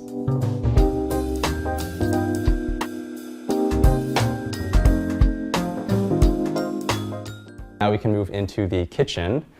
I'll start with the shelf here. The kitchen also, I think, compared to the rest of the apartment, isn't the biggest in the world. And so I put this shelf here actually to sort of divide off that entryway area, which you can kind of see through it. And also just add more storage for things in my kitchen. So you'll notice I have like more plates and stuff. I have this little water carbonator right here, which I don't use too frequently, but if you wanted to make carbonated water, you put water in here and then plug it in, and then it makes carbonated water for you, as well as just a kettle. And then again, I have this Lego piece right here to add a little bit of color and just sort of playfulness to the entire thing. And then yeah, some more plants along the top to bring some greenery. And then this is one of my favorite plants. I actually don't know what this is called exactly, but it sort of looks like a miniature monstera vine plant. And so yeah, I think with these concrete pillars, I wasn't really sure what to do with them for a while, but I think plants are sort of a great way to fill up vertical space, especially vines like this. And so this is Mao, which is actually cat in Chinese. So I'm fully Chinese American, and so I had a little playful name for her. She's great. I think a lot of people question how I sort of have a cat in my home. And again, like I mentioned earlier, I get a lot of cat furniture for her. But she's also just an amazing cat, and she doesn't like bite any of my plants. Actually, not all of these plants are necessarily cat safe, but I guess maybe since I've gotten her for a very young age, we've just never had issues with her playing with the plants. And so she definitely brings a lot of liveliness and character to the home with her presence. The kitchen area isn't, I think, my favorite area of the home, I will say. I spend a lot of time here because I do actually love cooking at home. When I first moved to the city, one of my goals was to only order takeout at maximum twice a week. And so I slip up every once in a while, but for the most part, I try to cook pretty much all of my meals. And so a lot of chopping, a lot of cooking happens on top of this countertop. And then, yeah, we have a pretty basic electric conduction stove over here. Nothing too crazy. And then I also have this, this bath towel from Marimekko, which is one of my favorite sort of like textile brands. And then one thing I will show is I love to have a lot of sort of things in your home that you usually wouldn't think twice about, but investing more time and energy into finding really like alternatives that are not just as basic as they seem. So obviously this seems like just a paper towel holder, but the middle actually comes out and you can see there's cleaning solution in here. And so it sort of doubles as a little cleaning solution and then makes the process of cleaning a lot more efficient. So that's something kind of cool that I have. And then I also have this automatic sensor trash can, which I use as well. Again, you can see everything's sort of pretty matchy-matchy. I think there's a few things like my blue air fryer or the blue carbonator that I have, but for the most part, I wanted to keep sort of the palette for the kitchen as well pretty natural and just matching the sort of white beige tones that are already going on. I think the one way in which I did want to make the kitchen a little more interesting was with these pothos vines. I feel like there wasn't a great way for me to add a lot of green or like plants into the kitchen just because it's a pretty dark corner and obviously I can't like put plants next to the area that I'm cooking or they're gonna get like fried in the heat. And so I do have these pothos vines that are hanging down from sort of the cabinets at the top, which admittedly are not the most practical because if you're sitting at the bar seating, sometimes you're gonna be eating food in front of a plant. But I think for the most part, I love the way that they look and just bring a little bit more liveliness to the otherwise relatively boring kitchen, I feel like. My advice for people finding their own personal style and really sticking to it is honestly just, again, to like really live in your space and feel out what you like about it and things you don't like about it, draw inspirations from a lot of different places. And then at the end of the day, you know, if you like something that a lot of other people like that's totally fine. I feel like there's no reason to be unique for the sake of being unique. I think at the end of the day, your space is obviously somewhere that you live, right? It's not where other people live. And so even if it's not something that a lot of people love, I'd say if it makes you happy, then it should be okay. And I think that's definitely a pressure that I've seen through my content creation. I think obviously my space tends to be, I think compared to other homes on the internet that you see that are maybe a little bit more eclectic or a little bit more colorful or have more sort of like pops, it's definitely on the more neutral side. And there are some people that love that, and there are some people who think it's very boring. But I think for me, it's, you know, it ultimately comes down to the fact that I love this space and it's something that I really enjoy. And so, yeah, I'd say don't think about it too much and just kind of anchor on your own feelings. I think what really gives a home soul is the way that you live in it and not necessarily the way that it looks. And I think what I mean by that is, for example, in my content, I show a lot of different videos of like the various ways in which I use my space. And so I think what really brings life to it is like things like my cat here. I have my cat, I have my girlfriend who visits me every weekend, and then obviously I have myself. And so living in this space and sort of interacting with all the various parts of it, and especially I think a really big thing for me has always been this idea of like function over form. Obviously, I try to make my apartment very aesthetic and I try to pay attention to the little details. But at the end of the day, what I think about the most is how I'm actually gonna use that space, right? Is it a couch that I'm actually gonna use? Is it, I don't know, like a side table that I'm actually gonna put things on? And so I think like thinking about the functionality and how you actually interact with the space is really what brings it to life rather than just buying things for the sake of it looking good or for the sake of it like following a certain trend.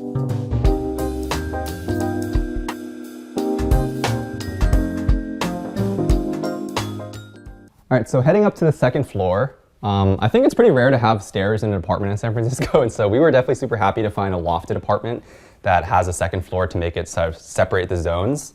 The only thing I really have in this stairwell is this very large piece again from my sister, and so you can see maybe a little bit more in detail about sort of the style of her art. She does a mix of sort of multimedia, and then afterwards when she actually prints it on the canvas, she'll actually paint over some things with hand.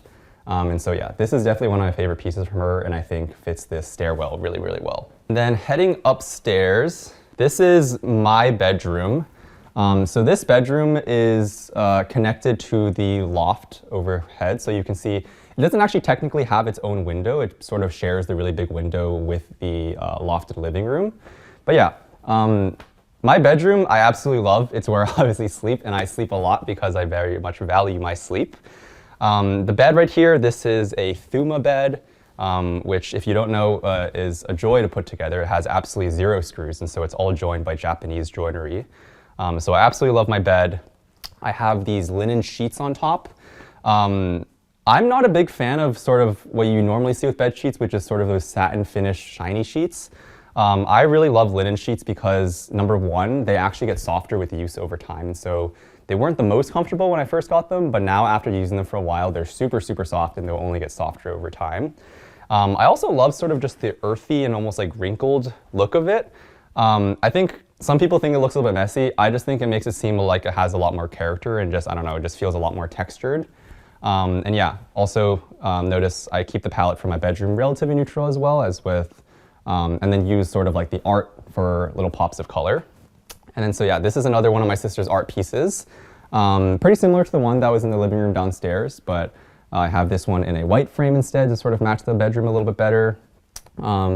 Hanging on this sort of wall shelf, and then on either side I have these sconces attached to the wall, which I use for my night lights, and then just a pretty basic nightstand on that side.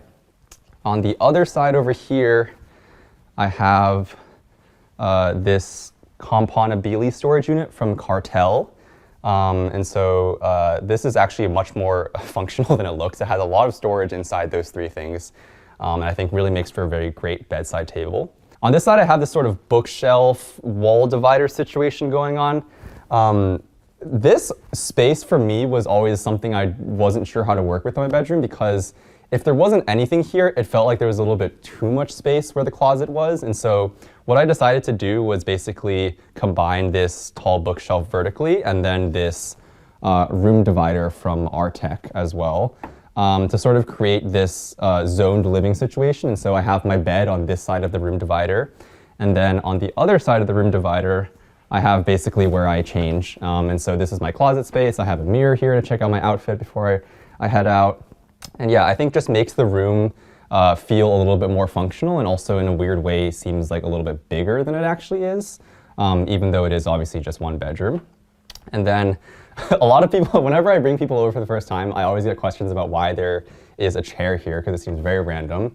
I found these chairs. These are Herman Miller dining chairs, which obviously are pretty pricey. I found them on a great price for Facebook Marketplace, and so I wanted to find some way to feature in my home. And so I have one right here actually, just so in the mornings when I'm putting on my socks, I just sit here and put my socks on.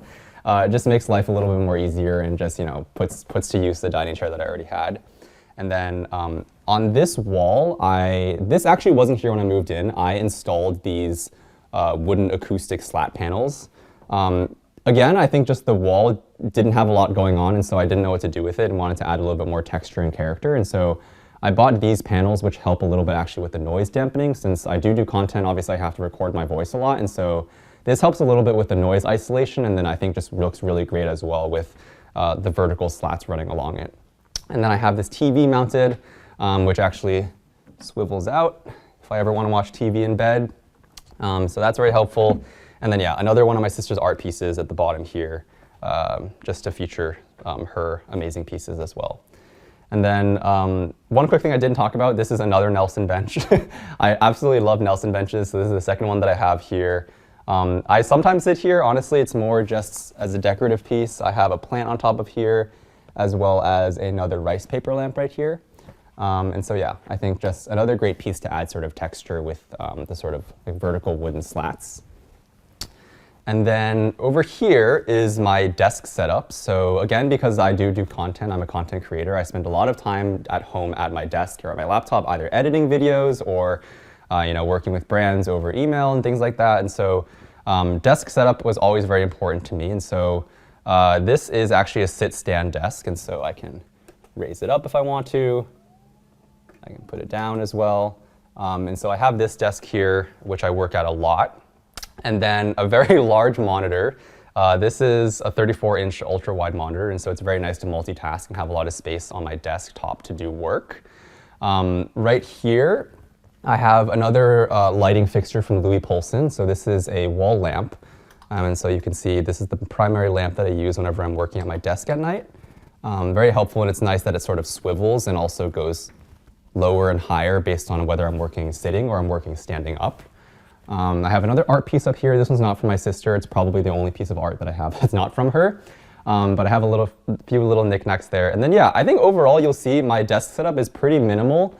I don't like having a lot of clutter on my desk because it makes my mind feel cluttered. And so I like to keep it pretty much entirely blank with just the bare minimum essentials that you really need. And so yeah, that's sort of how I like to work and keep myself productive. And then the chair, I think office chairs are very, very important. This is a desk chair called the Fern from Haworth.